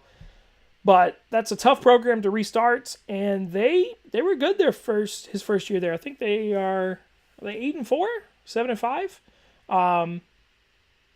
They don't quite measure up to FAU. They kind of got beat down by FAU a couple of weeks ago, but they're going to a bowl game. So, well, probably. So, yeah, I think I'm so sorry. I think FIU is going in the right direction. Oregon or Tennessee, what job is better? Oregon. I would much rather be at Oregon right now than Tennessee. If I'm a head coach, Tennessee scares the hell out of me. Everything they've done for the last, especially 3 months, but it's gone on longer than that. You can look back at the end of Derek Dooley. It's just not been great. You can look at what they did when Lane Kiffin left. No way I'm touching Tennessee right now. So I would pick Oregon. Plus, never mind. I'm not going to say that. Oregon's competition and Tennessee's competition are different. If you're Tennessee, you got games against Kentucky and Vanderbilt every year. Missouri, South Carolina, those teams are not always great. But Tennessee did lose to all of them this year, so I don't really know. But I like what Willie Taggart's doing at Oregon. Willie Taggart was, I think I read today, he is being targeted by Florida right now, but I may be wrong about that. Dustin, please answer the question on thoughts about Texas A&M's head coach. That's another kind of weird one. It's like right there with Arizona State, where I feel like it was time for Kevin Sumlin to go. I know you're asking about the new head coach, but I feel like it was time for Kevin Sumlin to go. But when you fire a head coach that's consistently winning, even if it is just 8 games a year, you may be in for some trouble. Ask Nebraska. Ask Tennessee. So, Texas A&M is willing, I think, to bend over backwards to get somebody. I assume they're going to try to want a kind of a splashier hire with a great offense. I would probably take a look at Chad Morris at SMU. I don't know if they are or not. He's really close, so they wouldn't have to drive far. As weird as it is to think about Mike Leach in the SEC, I think Mike Leach would be certainly a splashy hire. It would make people notice. I'm trying to think of other coaches that have offenses kind of like what A&M has had the last few years. But yeah, it'll be interesting to see. Like, I saw a lot of comments on Twitter when they fired Sumlin. where people were like, yeah, A&M, you were never good until he got there. You're not grateful for what you have. And I think that's kind of a weird sentiment. Look at Kansas with David Beatty. They kept him because they've accepted this is who we are. This is what we're going to be now. And I think for a team like Texas A&M to accept 8-4 every year is dangerous, because if your goal in the SEC is 8-4, I don't know, it's not really that impressive. So you have to keep striving for more. But what coach that's on the market that runs a similar type offense, because that's what A&M is right now, and the transition to like a run-based team would be really hard and difficult to do. I would probably go for Chad Morris. But yeah, they're probably going to do Jimbo. I meant to say that and saw a comment. They're probably going to do Jimbo.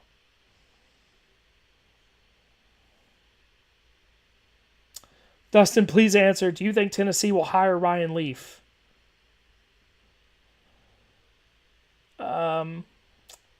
Nope.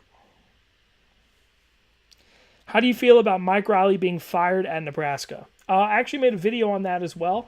Made a video on the Texas A&M one, but I made a video on that. Not only do I think that he should have been fired at Nebraska, I don't think he ever should have been hired at Nebraska. I think when he got hired in Nebraska, I was like, you should have just kept Bo Pelini. At least you know what you're getting there. I thought that was a terrible hire when it happened. I think he's such a nice guy. That's what I keep hearing. He's such a nice guy. But I do think Nebraska should have moved on from him. Hopefully Taggart doesn't leave Oregon. Hopefully not. I want to see what he does there. I think that would be interesting.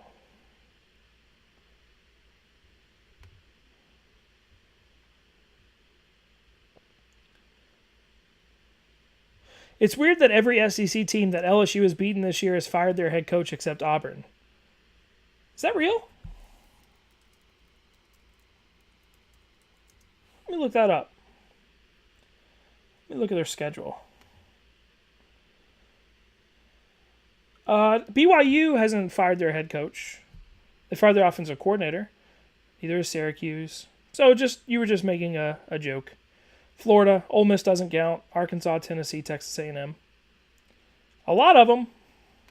That is interesting. There was 1 year at Alabama, 2008, where every team that Alabama beat, like first 6 or 7, fired their head coach. Like Phil Fulmer and Tommy Bowden, they were all gone.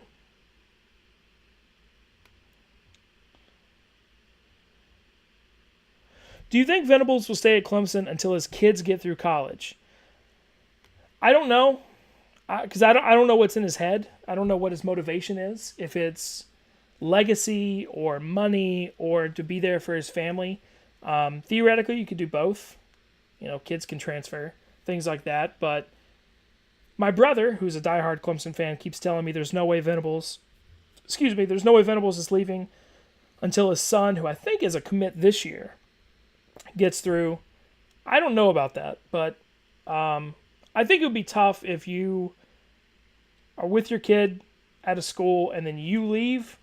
That would be tough, probably, but it all depends on what he. It all depends on what he, is kind of feeling as far as what his motivation is in life, like long term. Dustin, please answer this question. Do you think Central Florida could put up a fight against Alabama if they were to play? Yeah, they would put a fight up. I think the Alabama team we're seeing this year is not the Alabama team of the last couple years. Part of that, again, is I don't think they have a quarterback that can reliably and I would put money on to throw for 300 or 400 yards a game.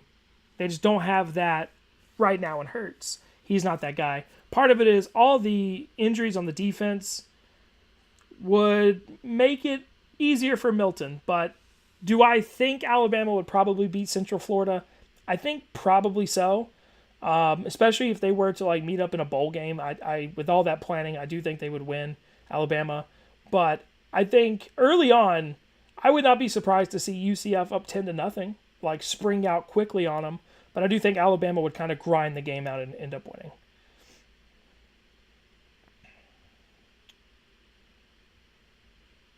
How bad of a school could Saban go to and win it all? A lot of them. The thing with Alabama that separates Alabama from the bad schools, as you put it, like if he went to, I'm just throwing out stuff, okay? If he went to an Iowa State, I'm trying to think of other Power 5 schools. If he went to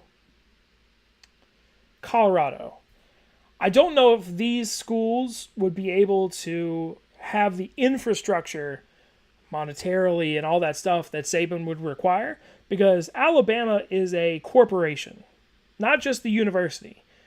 The Alabama football team is a corporation, and he is the CEO, and he has teams under him that run things. That's how every athletic department should be, but at Alabama, it is a science.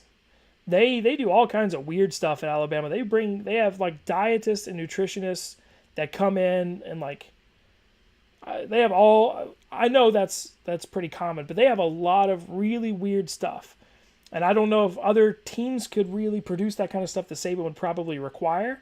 But if you're just talking about as X's and O's guy, as a coach's guy, a lot.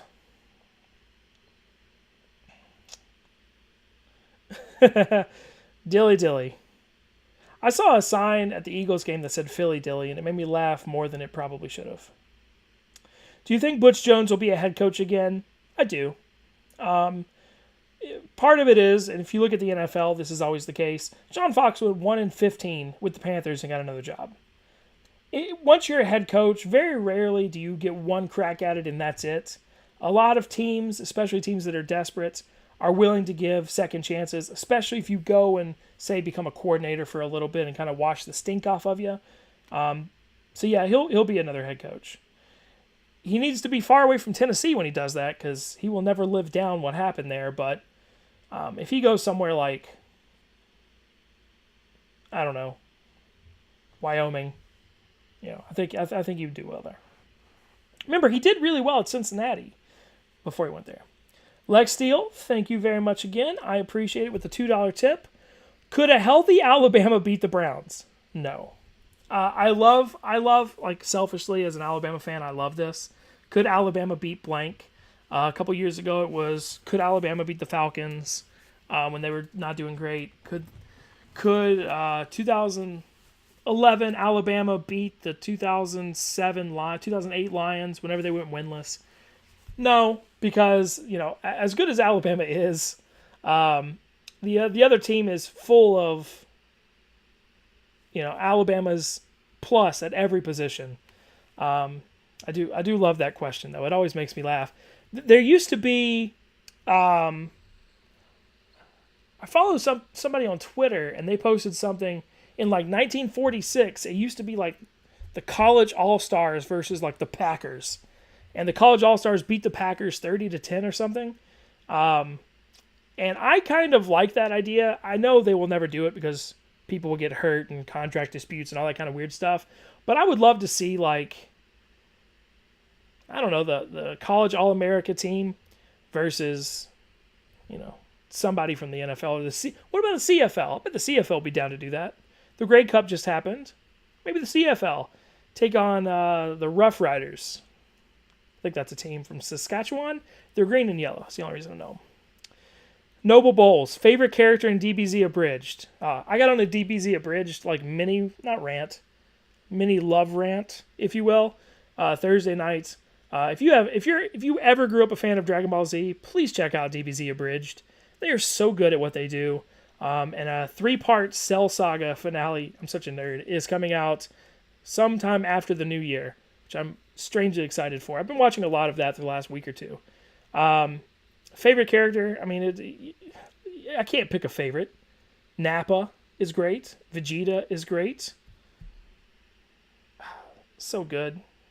What they do to Mr. Popo is fantastic and hilarious. What are your thoughts on Texas Tech keeping Kingsbury for 2018? I don't agree with that. the only way I can see that they did that is they looked around at the coaching carousel that's going on right now, and maybe Texas Tech felt a little out of place. Maybe they have somebody else in mind that they don't think is quite ready yet. Or maybe it just is as simple as he's the hometown boy. Let's give him one more shot. We love him. We want him to succeed. He got him to a bowl game, which didn't look, before the season, that didn't look like it would be a very high goal. I think Texas Tech should have realistically shot for 8 or 9 wins this year. But 6-6 is 6-6. You are going to go to a bowl game. Yeah, it's interesting, and I'm wondering.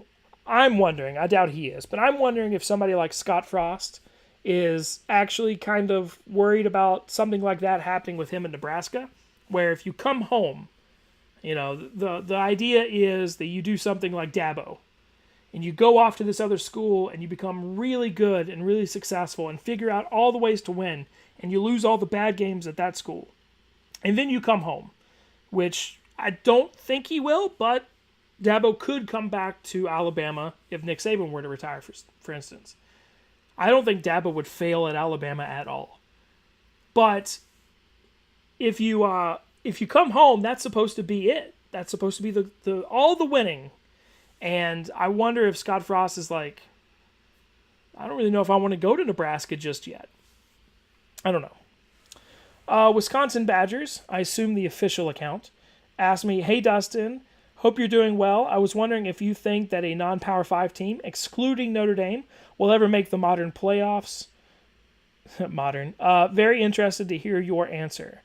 I think it will happen. So, not only am I a nerd in like Dragon Ball Z, but statistically, it will happen. It's just going to take a little bit because there's no group of 5 team right now that has the clout to be able to pull that off, because it's not going to be a 1-year thing. You can look at UCF is undefeated right now. It's not going to be a 1-year thing. You're going to be great and you're going to get in. Unfortunately, unlike every other team in the country, as far as Power 5 goes, it's going to have to be you've been undefeated for 2 years now. So we're going to put you in and give you a chance. We're going to try to do the best we can. With what we can. We're going to put you at number 4 and see what happens. So if Scott Frost were to stay and UCF goes undefeated next year, depending on what happens in the FBS with undefeated teams from the other conferences, there's a chance the Knights would be in the playoffs. But yeah, I think it will happen though. Sharkman with the $2 tip. Thank you very much, buddy. I appreciate it. I really appreciate these tips more than you guys know. I've had 5 videos yesterday, and I only put up 1 so far today because the live stream. And all 6 have been demonetized by YouTube. So it's like, thanks. I talk about college football. I don't talk about anything bad, and you have YouTube channels going around where kids are watching videos, the whole ElsaGate thing. If you don't know about that, please look into that. It's ridiculous. So the tips really do matter. I really do appreciate it. What college football stadiums do you want to visit the most? LSU is probably right now number 1 at the top of that list. I don't want to go there as a visiting fan because a friend of mine, when I was at Bama, her parents, her cousin, somebody close to her, forgot to take an Alabama tag off and got the top of her roof beat in, like with chains. Like someone had chains wrapped around their hands and just beat in the roof of her car. So I don't want to go there as an opposing team, but I would really like to go to LSU. I would really like to go to Oklahoma and Texas. The Rose Bowl, whether it's for a game or like for the Rose Bowl game or just a UCLA game. I'd love to go to the Rose Bowl. I really want to go to a whiteout at Notre Dame. Whoa. I thought 2 things. I want to go to a whiteout at Penn State, and I want to go to Notre Dame. Jumped ahead of myself. A whiteout at Notre Dame might not be as special as a whiteout at Penn State. Yeah, I think off the top of my head, those are the kind of. Oh, I want to go to the Big House. I want to go to Michigan. Because I've already been to a few that I've wanted to go to. I've been to Florida and Florida State. I've been to Auburn. Been to Tennessee. So I've been to a couple. So what about you guys? Is there any place you have not been that you want to go? Go to the Horseshoe. The Horseshoe's up there too. Do I think Pitt will get their own stadium? No. I don't think so. I think Pitt staying in Heinz Field is pretty much the way it's going to go. Oh, I want to jump around at Wisconsin. That's the thing. I do want to do that. I do want to go to Wisconsin. Do you think that Tua Tagovailoa, I think I said that right, should be the starting quarterback for Alabama? I don't know. Anytime I've seen him play, he's played extremely well, but he's also played against the backups for the other team. But I think he is going to be extraordinarily good whenever he starts playing, especially with him being in the system for a couple of years. He looks very good. Georgia game in Sanford. I've been to a Georgia game. I was there when Clemson went there in 2014 in Deshaun's first game.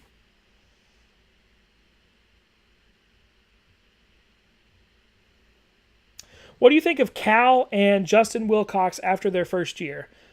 I think Cal right now has nothing but upside. I'm excited for what it feels like is going to happen at Cal. I know that they missed the they did miss the playoffs. My brain is getting tired because I've had to do this we're almost at 2 hours, about an hour and 40 minutes. But I know that they missed a bowl game, and that's never good. But the win against Ole Miss looked good. They were in the game with USC until the end. They were in the game with Stanford. Like, they did a lot of really good things this year. It'll be interesting to see how he recruits, because I believe he's a first-year head coach, so it'll be interesting to see his recruiting strategy going forward. But I think if I'm a Cal Bear, I think good things are happening. And if I'm a Cal Bear, I'm happy for what's going on at Fresno State too. Vanderbilt, I would go to a game at Vanderbilt. If I'd have been at the Alabama game this year at Vanderbilt, it would have been like a home game. Kibby Dome, yeah, that would be. I would like to do that. I don't want to go to an FCS game. That's the only thing. But I can't really help that now. That's kind of what they do. Virginia Tech's Lane Stadium. I went to Virginia Tech. They were a giant disappointment. It was also 2014. They played Miami on Thursday night. And I was like, oh, Virginia Tech on a Thursday night against Miami of all teams. This is going to be awesome. And the entrance was very lackluster. But based on the energy of the crowd throughout the game, I feel like that was just the feeling of the fan base at the time. Because it looked a lot better when they played Clemson this year than it did when I was there for Miami. And that was the year Miami beat them 31-6. So, not the best year, I think, for Virginia Tech, kind of towards the Frank Beamer era. Probably a lot better now. Kevin Steele to South Alabama. I haven't actually heard that. That would be interesting, considering he's at Auburn now. He knows the area. And I think he was defensive coordinator for Alabama, or for Nick Saban one year too at Alabama. So he would know the area. And Mobile always has tons of recruits and stuff. So maybe he could pluck a couple of those 3 and 4 stars over to the Jaguars. That would be pretty interesting. I want South Alabama to do well. They fired their head coach. My name is Dustin also. Hey, we haven't been good lately, but hashtag Go Gators. Dan Mullen era begins. Yeah, and I think it was a really good hire. If I'm Mississippi State, I'm devastated he left. I saw an article. I didn't read it, but I saw an article. Just the headline was, "Let's be honest, will Miss State ever be this good again?" And I was like, I don't know. I don't know if they'll be number 1 soon. When will your next live stream be? Do you know yet?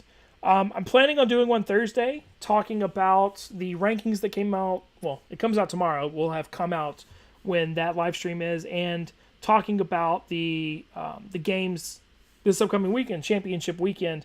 And I'm considering how these comments have gone. I have no doubt that we will talk playoff implications as well.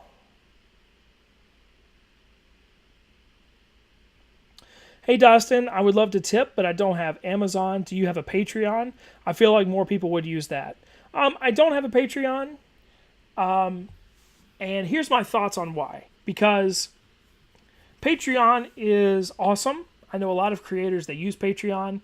And I know that I'm asking for tips and super chat, but the idea of you just giving me money makes me really uncomfortable. That's why I like this, because you can at least ask me a question. And I can see you and acknowledge you and answer your question.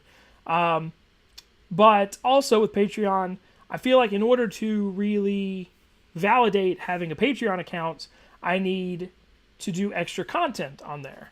And the way my life is right now, I'm lucky to get this kind of stuff up. I'm lucky to get videos up. I had 3 other videos planned for today other than the one I've already posted. The Heisman Watch will probably come out late tonight after I do this because it's already shot. But I feel like there's not enough, I don't have enough extra content. Maybe that'll change in 2018, but as for right now, I don't. But I do appreciate you wanting to support me. That's really cool. Scroll down a little bit.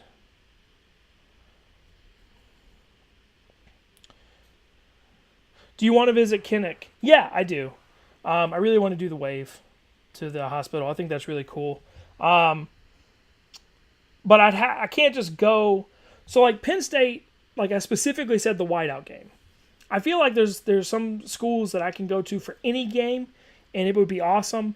Kinnick, I feel like I need to go to like Wisconsin or Nebraska or one of the bigger games for Iowa. Maybe not Nebraska, but like Penn State. When Penn State was there this year, that atmosphere looked absolutely unbelievable. Same with Ohio State. I feel like I need to go to one of those type of games for a stadium like Kinnick.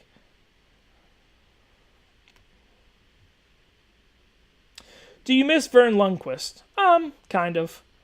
It was crazy Uncle Vern, right? So he would say stuff sometimes, and I'd be like, I don't know why you're even talking about that. I mean, I don't care. I don't care, and this makes no sense.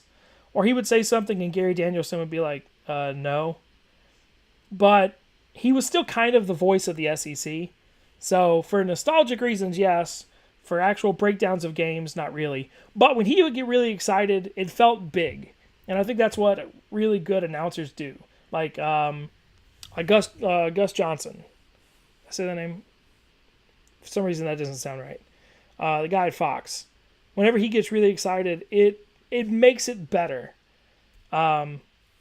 Keith Jackson is my favorite announcer of all time. Whenever he got really excited, it made everything better. Do I think the noon kickoff times suck?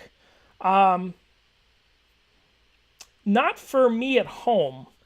Whenever I have to go to a game that's a noon kickoff, it kind of sucks in the morning, but it's better than the 3:30 kickoffs, because for 3:30 you miss the ending of all the noon games, and then you, depending on traffic and where you live and how you have to get home, you may miss the entire first half of the 8 o'clock game or the 7 o'clock game.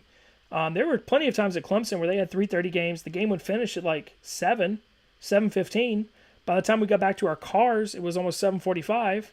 By the time we got back to the house, with traffic and everything, it may be 9:30. So you almost missed the entire 7 o'clock games. But it depends. I know for people like Alabama, it's 11 a.m. That really sucks, especially when you're a student and you have to get there at 7 a.m. Will asks, when will a good coach stay at a group of 5 school and build it up? I don't know. Not a lot of coaches want to do that. Very, very few coaches kind of take the Chris Peterson route and stay there for a long time, and even he ended up moving on. But not a lot of coaches like to. It's not a lot of payday in staying at Western Michigan. Take a swig of water.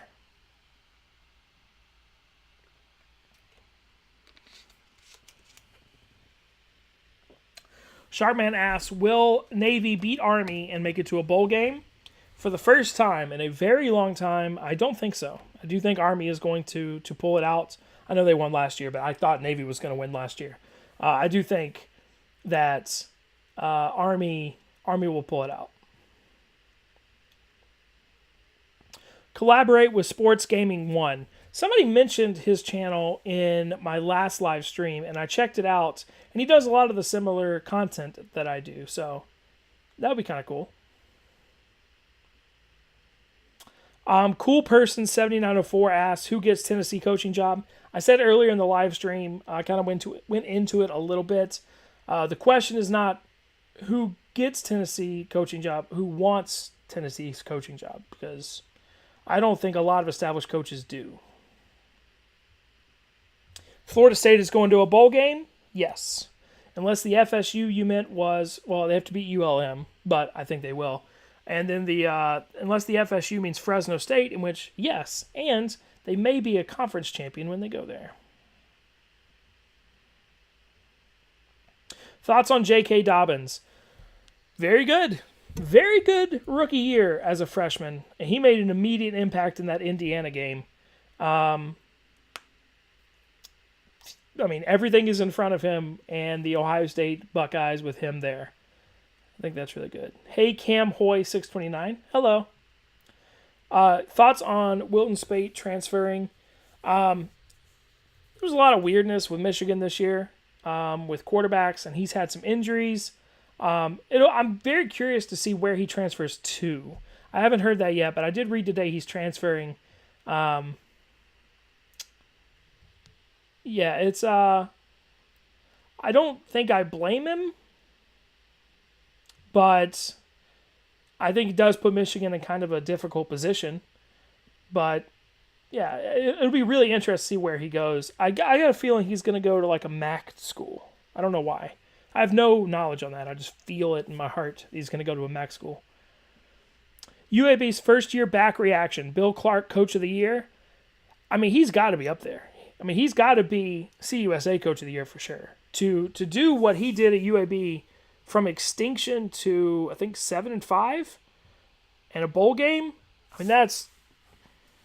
I thought UAB might go like 2-10, maybe 3-9 this year. I did not think they would go to a bowl game. Would you want to go to Doak Campbell Stadium? Oh no, it disappeared. Or would you? I think it's the last part said, or would you get annoyed by the same chant for 3 hours? I did get annoyed by the same chant for 3 hours, but it was really fun. I've been to a game there. I was at the 2014 Clemson game. The game that Clemson had every reason to win and just kept losing for some reason. But yeah, everybody treated me really nice. I thought Florida State fans were going to be really mean to me as a Clemson fan.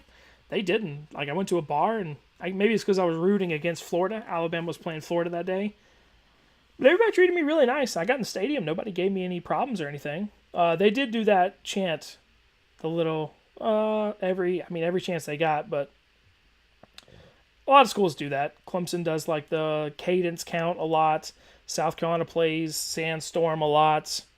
So, I don't know. I guess every school's kind of like that. There's just more blatant because it's as the Tomahawk. That was troll. Thoughts on the SEC championship game? I'm going to break that down a little bit more in a video coming up. I already talked about that in the stream. Same with Kyler Murray. I think Oklahoma's in good hands with him. They're going to have to adjust the offense, I think, to maybe a little bit more run-based than they have right now. UAB's 8-4? Dang. Yeah. Go Blazers. All right. Thoughts on Ed Orgeron's first full year as LSU's head coach. Also, how do you feel about our turnaround since that embarrassing Troy loss? First year went fine. Beating Auburn, I think I tweeted out a couple days ago, when people look back at this year, people are going to say, how in the hell did a team that lost to Troy beat Auburn, who very well could go on to win the national championship? How in the world did they come back from a 20-0 deficit to beat Auburn? I think that the turnaround was very nice. I think Ed Orgeron is exactly what LSU needs right now. I think I do wonder if he's going to be able to get them to the level Les Miles had them at certain points. The loss to Troy was awful, but the rebound was really good. So, LSU had a good season, and they still have a bowl game to play. They might be going back to the Citrus Bowl. So, yeah, it'll be really interesting. Will Jimbo leave for Texas A&M? I think so. I do think so. Thoughts on if Oklahoma leaves the Big 12? Oklahoma leaving the Big 12 would be the death of the Big 12. If you're asking me where they would go, they would either go on a package deal to the new Pac-16, or them and Oklahoma State would join the SEC. And if the SEC has any logic behind anything, they will be in the SEC West, and Oklahoma State will be in the SEC East, the same way Missouri and A&M got split up. Quentin Flowers to New York, not quite. He had a good year, but he had a really good year, but probably didn't get the national exposure he deserved. Yeah, so not quite. We've been at this, how long? Right at 2 hours, right? I'm going to take 3 more questions, and then I'm going to bail out for the night because my throat's starting to get tired, and so is my brain for having to think about things. It's really weird doing a live stream. Like, I've watched a lot of YouTubers do live streams, and they go like 2 hours, and I'm like, yeah, keep going. And then you go 2 hours, and you're like, oh boy, my soul is tired. Because it's just me. It's just me. It's not like having a conversation. I mean, it is having a conversation, but I feel like I can't have any dead space on the air.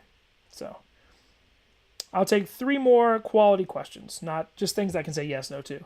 Like, for instance, should Notre Dame join the Big Ten? Yes. They're not going to. But they should.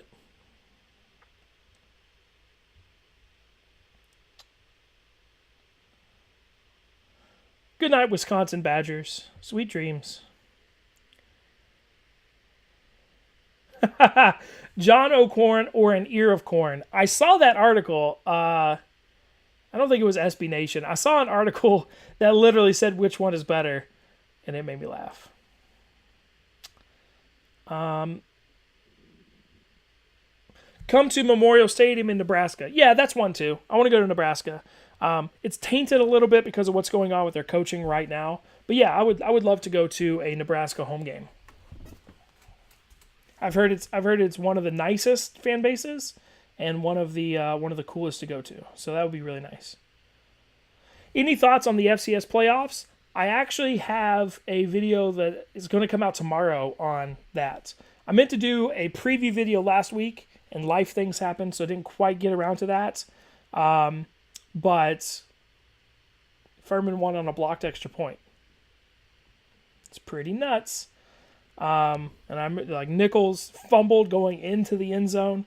So there were some fun games this weekend, and it's going to get even funner this upcoming weekend when you have the top 8 seeds in play.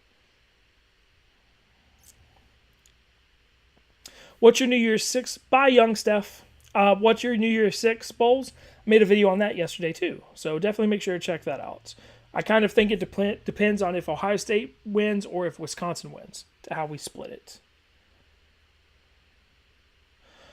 Do I think that Virginia Tech will be a national championship contender in the future? I don't see why not. I like Fuente. I think Virginia Tech has a really fertile recruiting ground. They're in the weaker of the 2 divisions in the ACC, which, depending on how Miami plays against Clemson this weekend, I kind of think right now Clemson is going to win. But it kind of would prove that if Clemson were to win, especially if they won by a good bit. Excuse me. But yeah, I think Virginia, I don't see why not, but they have to go one level past where they've been. Obviously, with Michael Vick, they got to the title game against Florida State, but they should, I do think that I'm trying to figure out the best way to put this. There's no reason they can't. I don't know if they will, if that makes any sense. Let me think of a team that I feel that way about. Try to think of a similar team. My brain's fried. I can't think of another team. But yeah, there's a chance.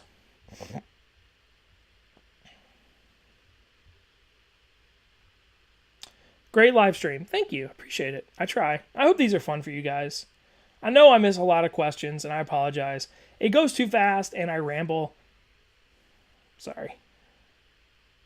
Is Auburn in trouble if Kerryon Johnson is out of the SEC championship game? Yes. Yes, they are. Appreciate it. Answer my question. No problem. Chase. Yeah, they're in trouble. he's like the glue of their offense right now.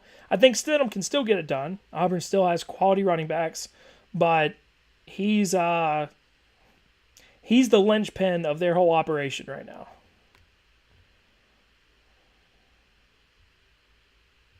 Thoughts on Joel Klatt? He's such a Clemson hater. Is he? I didn't know. I know he's on Fox, so I don't know. He doesn't really call Clemson games, so maybe that's through Twitter. I'm not sure. How important is a championship win for Scott Frost's job security for UCF? I don't know what you mean by that, King Solomon. Are you trying to split a baby right now, King Solomon? Is that what you're trying to do? So the way the question is framed makes it seem like he could be fired by UCF if he doesn't win. But I feel like what you mean is if he wins that game, will he stay at UCF? And I think the answer is no. I think he's gone to probably Nebraska after probably within 48 hours after that game. I would be shocked if he did not leave after that game. It's just a weird phrasing, I think.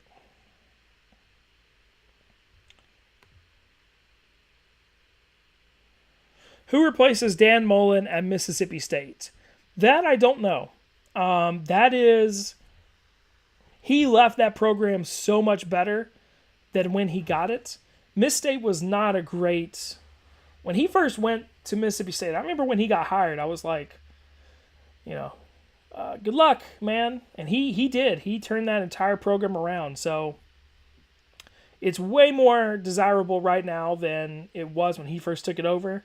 But I haven't really looked into it yet, so I don't really know.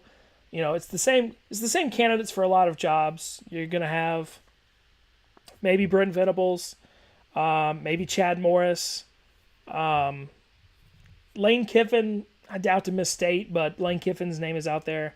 Les Miles is not going to go to Miss State. But you have a lot of names kind of circling around there.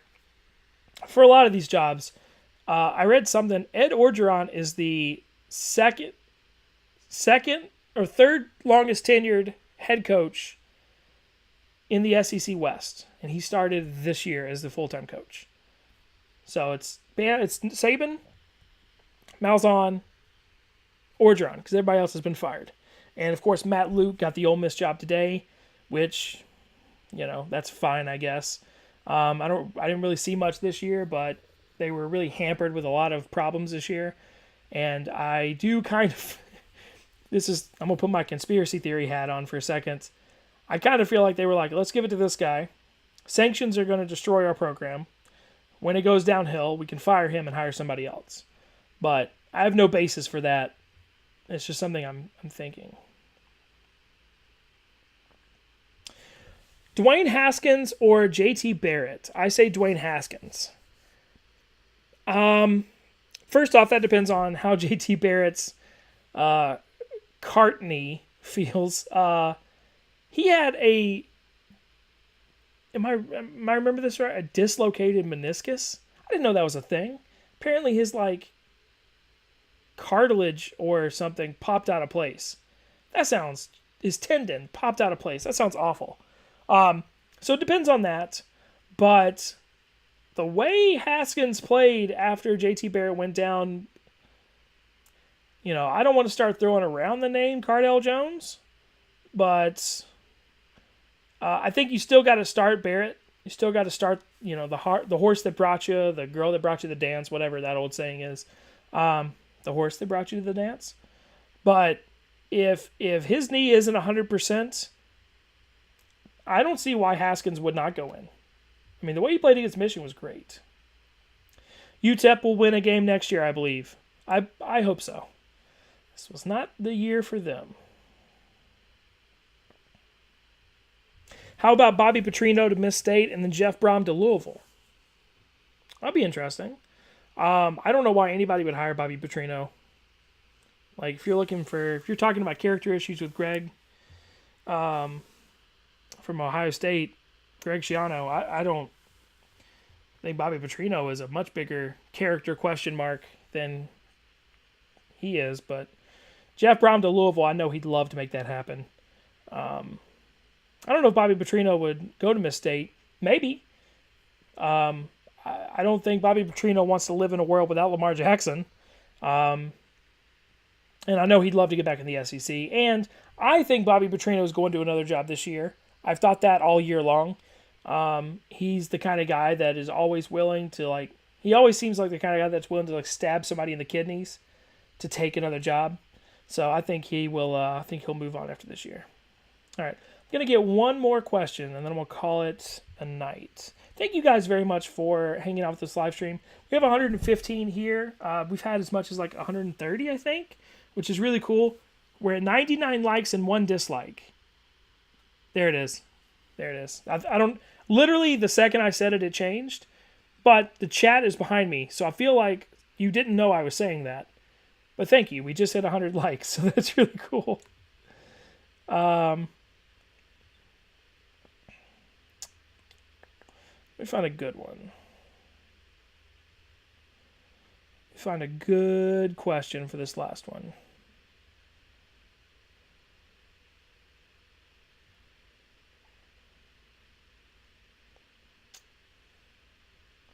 Jake Fromm, best freshman in the nation? No, I don't think so. That wasn't the last question. I know they're different positions, but if you give me Jake Fromm or Cam Akers, I'm taking Cam Akers.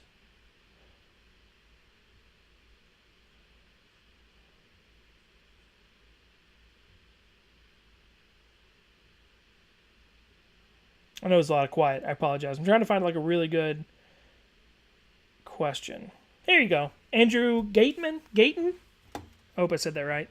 If the Big 12 were to expand this summer, who would they add? They're not going to expand, of course. They have shut down that part of their conference. At least officially, they had an expansion thing.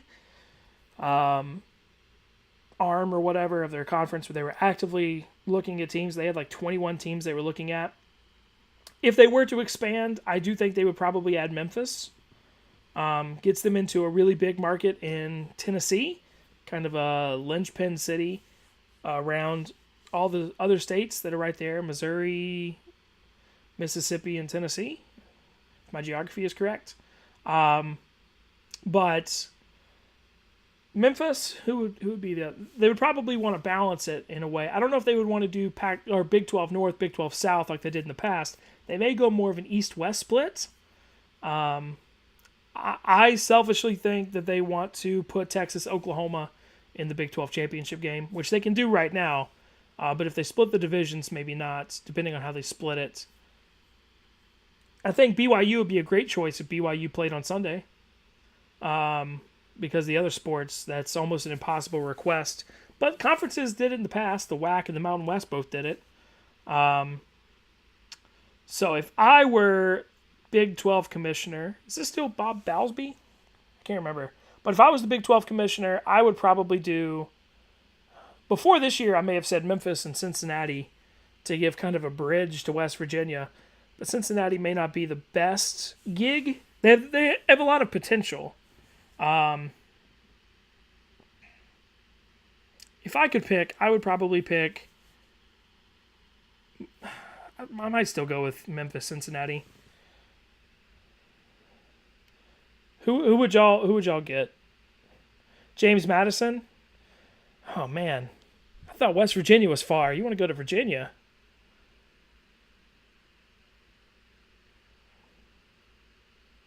Cincinnati and Houston? Really, I would pick Memphis and Houston, but I don't know if they want Houston.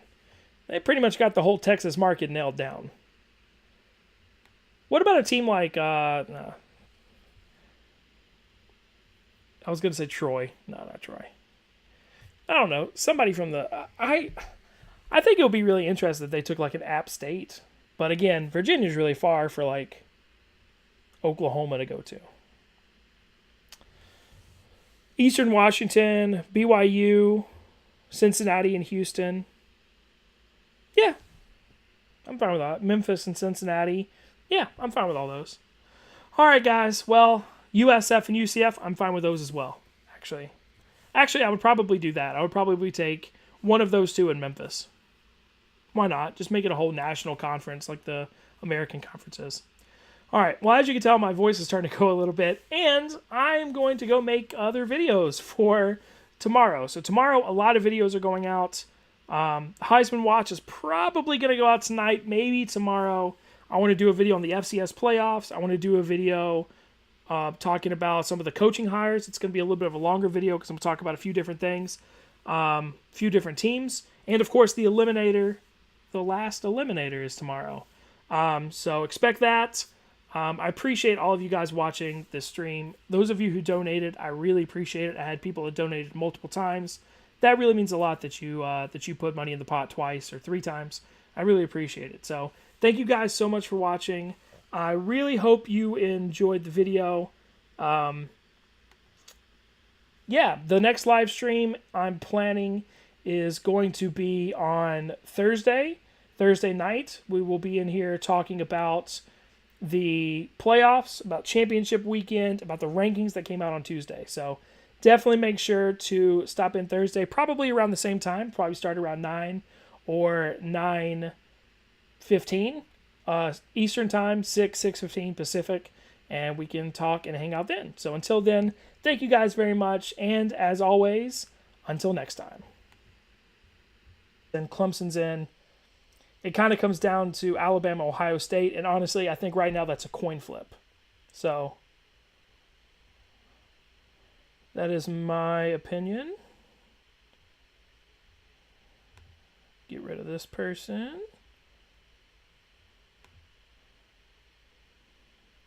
All right.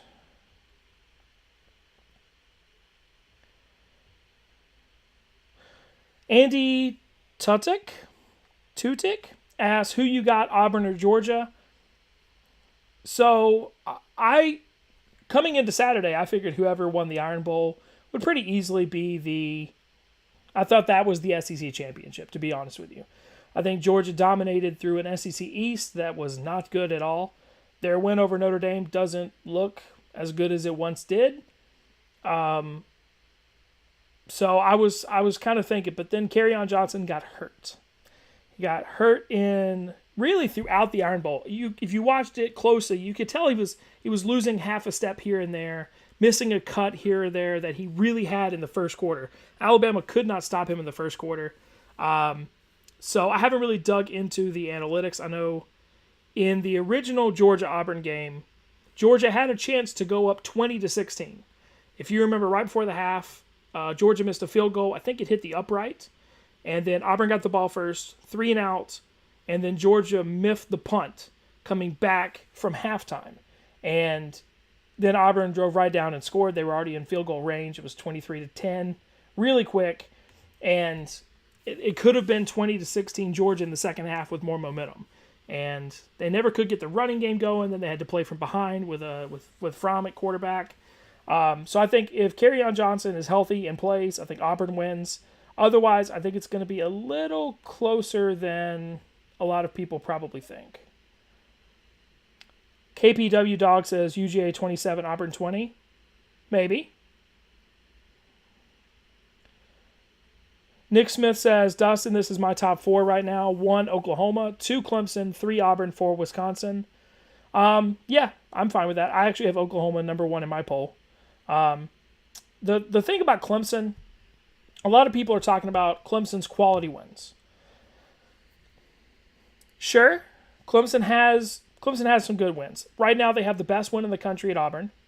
Well, one of the 2 best wins. I guess LSU would also have that. But of the teams vying for the playoff, Clemson has beaten Auburn. So those were 2 different teams than they are right now.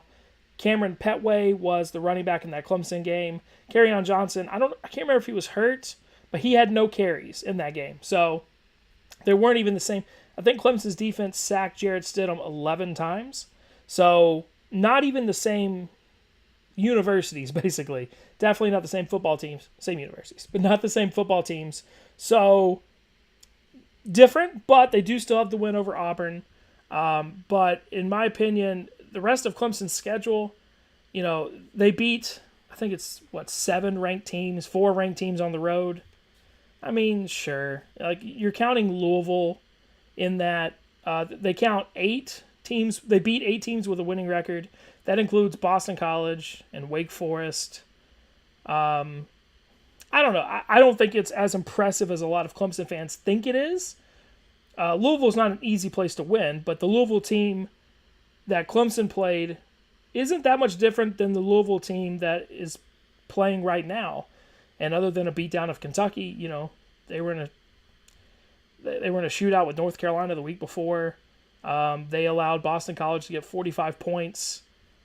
They lost to Wake. I don't know. It's just not. It's not that impressive. So really, it's Auburn, which was at home. It's Virginia Tech on the road. South Carolina had no business being ranked. I don't know. So Oklahoma won. The whole point of all that was Oklahoma won. I'm actually fine with. Clemson 2. Clemson ahead of Auburn. I'm fine with that. And then Auburn ahead of Wisconsin because of strength of schedule. That's perfectly fine. 111 people are in here right now. That is really cool. Thank you guys. I really suck at keeping up with the chat. I am going to try, but I go on rants. I don't know. You guys ask questions that I feel like I need to explain.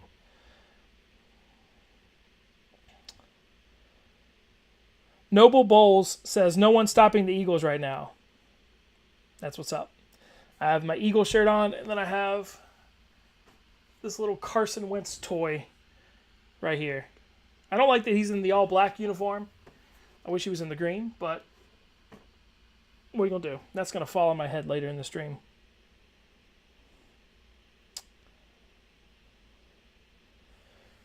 If Clemson loses to Miami, is the ACC out? Asks Michael Allen.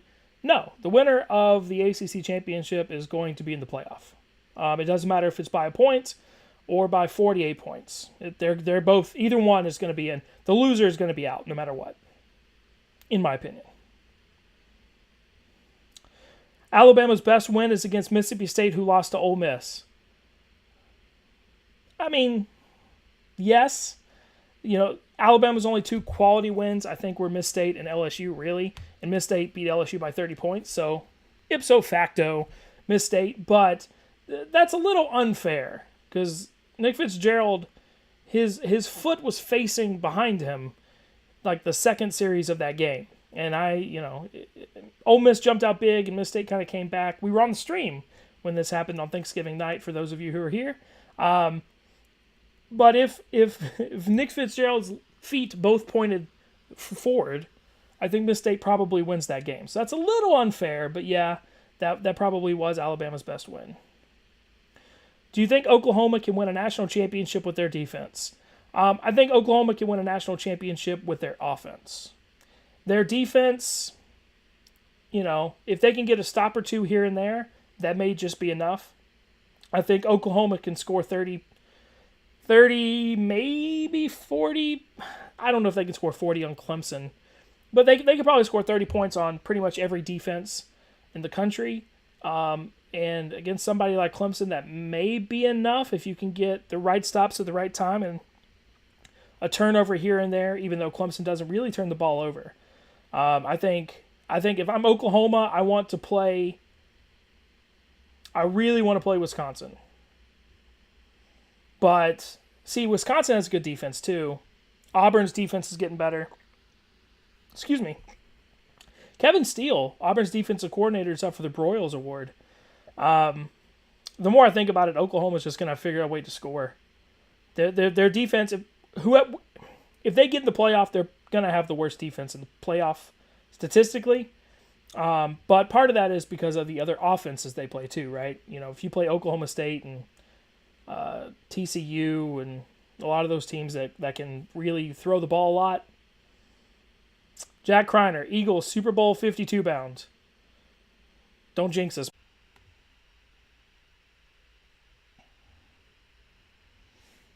Hey, lifers. Dustin here. I still have my headphones in from a second ago when I was checking on the stream. How are you guys doing? Hopefully everything sounds good. Hopefully everybody can hear me. I had to mess with the microphone this weekend. I bought what was supposed to be a nice little scissor-armed boom mic where I can hold it and feel like, I don't know, a radio DJ or something. And for some reason it did not work. So the microphone is still here, but I had to mess around with it. Hopefully everything is still good. How are you guys doing tonight? Hey, Pizza Night. Hey, Peyton Ingle. There's already a nice, lively little chat going, which I always appreciate. You may notice I did something kind of cool. I got the chat in. I'm not going to point at it because I'm confused of which way it is on the screen, but I got the chat. It's right here, so I can point away from the mic. I got the chat up, so that's why we are a few minutes late. We're about 5 minutes late from where I said, because I wanted to get that cool chat up. I got a hair up my ass like 15 minutes ago that was like, I want to put the chat up. So that is exactly what I did. So the chat is on here. Hopefully you guys will not abuse that, but hopefully you guys can get to see everybody's messages. And if you watch the replay, which some of you definitely do, then you get to see what it is I'm actually talking about and kind of how fast the chat flies a little bit. So hello, everybody. And I got the super chat window up on another screen because apparently I missed one or two last week during this stream that I eventually saw, but I don't want that to happen again. I always want to say if you really want to ask me something or really get my opinion on something, I'm not all-knowing. I'm not all whatever the word is, omni-knowledgeable. That's not what I think it's just called all-knowing. But if you want to get my opinion on something or have me talk about something, the only way to definitely see or know that I see it is a super chat. It also goes to help the channel, just cool. If you want to throw a buck or two into kind of a tip jar, you can always do that. But if not, that's perfectly fine. Just you being here is enough. Even if you're on the replay, just you being here means the world to me, so I really appreciate it. We had a huge weekend this past weekend with the Iron Bowl, so I definitely want to, well, not just the Iron Bowl, with Miami losing, with the game between Ohio State and Michigan and Ohio State pulling away there at the end, with Stanford scoring, I think, 21 points in the fourth quarter to beat Notre Dame. So a lot of things this weekend. Of course, we have a lot of coaching changes going on. We have playoff ramifications. The last Tuesday night college football playoff poll comes out tomorrow, so that'll be really interesting. What else? We got bowl eligibility. I put that video up already. I've already made, made the graphics for the Heisman Watch, but the live stream kind of came first, so I wanted to get on here. It's ready to go. I just have to edit it and upload it. And the same thing with a video about Greg Schiano at Ohio State. Holy crap. And then tomorrow I want to put videos up talking about the FCS playoffs, talking about the other coaching changes that I haven't gotten to yet. I'm probably just going to group them all in one longish video and talk about everything we know so far. And then, of course, the Eliminator. And then I think on Wednesday, and Top 25 is late tomorrow night too. And then on Wednesday, I want to start doing some conference championship previews. And I think I'm going to try to have another live stream this Thursday. My best friend in the whole world had his very first baby today, man. If you got the Philadelphia Eagles as your logo, you know what we've been through. I refuse to believe we're going to the Super Bowl. I think the Saints are going to knock us out. I have no idea why. They've done it, I think, 2 of the last 4 times we were in the playoffs. Maybe that's why. Do you think Alabama will get in if Oklahoma loses to TCU? Yeah. If Oklahoma loses to TCU, then I think it'll be Alabama, the SEC winner, the ACC winner, and the Big Ten winner. Because if it's between, all of a sudden the committee does not have to pick between Ohio State and Alabama. They can just say, just get them both in. They can say Ohio State's the Big Ten champ, and Alabama's only loss is to the SEC champ on the road in a big rivalry game, and they were number 1 all year in the AP poll. Alabama's in. Plus they're Alabama, though they won't say that. Florida State fan, do you think Jimbo Fisher is going to Texas A&M? I do, friend. I do think he's going to Texas A&M. There are reports on Twitter, which means it's 100% absolutely true, as we all learned yesterday from Tennessee. Anything that's on Twitter is 100% true. That his wife, or ex-wife, I guess, was looking for houses in College Station. I don't know about any of that, but I got the feeling this year he was really fed up with Tallahassee. He got into that argument with the fan about his coaches, when the fan, while kind of being a douchebag, was completely right. Jimbo needed to get new coaches, and I understand Jimbo feeling like he needed to stand up for them or whatever, but yeah, Jimbo, he's been there, what has he been there, 8 years, 9 years? to have an offensive line 2 years in a row that is produced or not produced, depending on how you want to look at it, what Florida State's offensive line has done, that is unacceptable. You need to have by the end of the year, James Blackman should. He still looks to me like he's playing the same kind of way he did near the beginning of the year when he took over the job. I don't know. Kind of a weird development in my opinion. So I think he's ready to leave. I think he probably should have taken the LSU job last year if the reports were true that he was offered that job. If he was, he should have taken the LSU job last year. All right.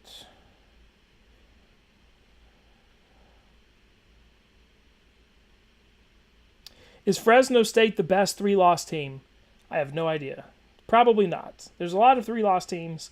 I mean, even in the group of 5 level, you have like the FAUs of the world. They just beat Boise. I think that was Boise's 3rd loss. They play again this weekend, which I think is interesting. But Virginia Tech has 3 losses. It's too many 3-loss teams, but probably not Fresno State, though what Tedford has done there in 1 year is pretty impressive.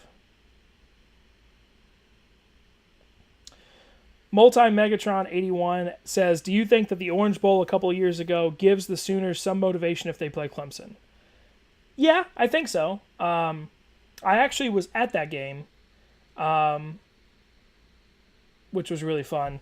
And going into that game, I drove all the way from South Carolina to go down there. And when I got, on the way to the game, me and my friends broke down the whole game. I was absolutely convinced Clemson had pretty much no chance to win that game. I thought Baker Mayfield was going to take over the game. And in the first half, it kind of seemed that way. And Clemson did a switch in the second half and, fake punt, throw to Hunter Renfrow. That was his coming out party. He was kind of in the 2015 playoffs. I think so. I think especially for Baker Mayfield to go against Clemson. Oklahoma, so I was planning on going down to Atlanta this weekend to kind of be on baby watch with them and watch some championship football on Saturday.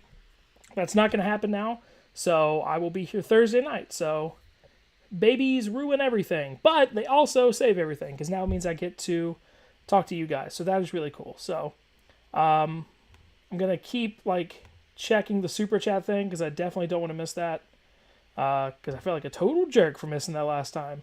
So let's get into the not the news. I almost said the news. No, I didn't.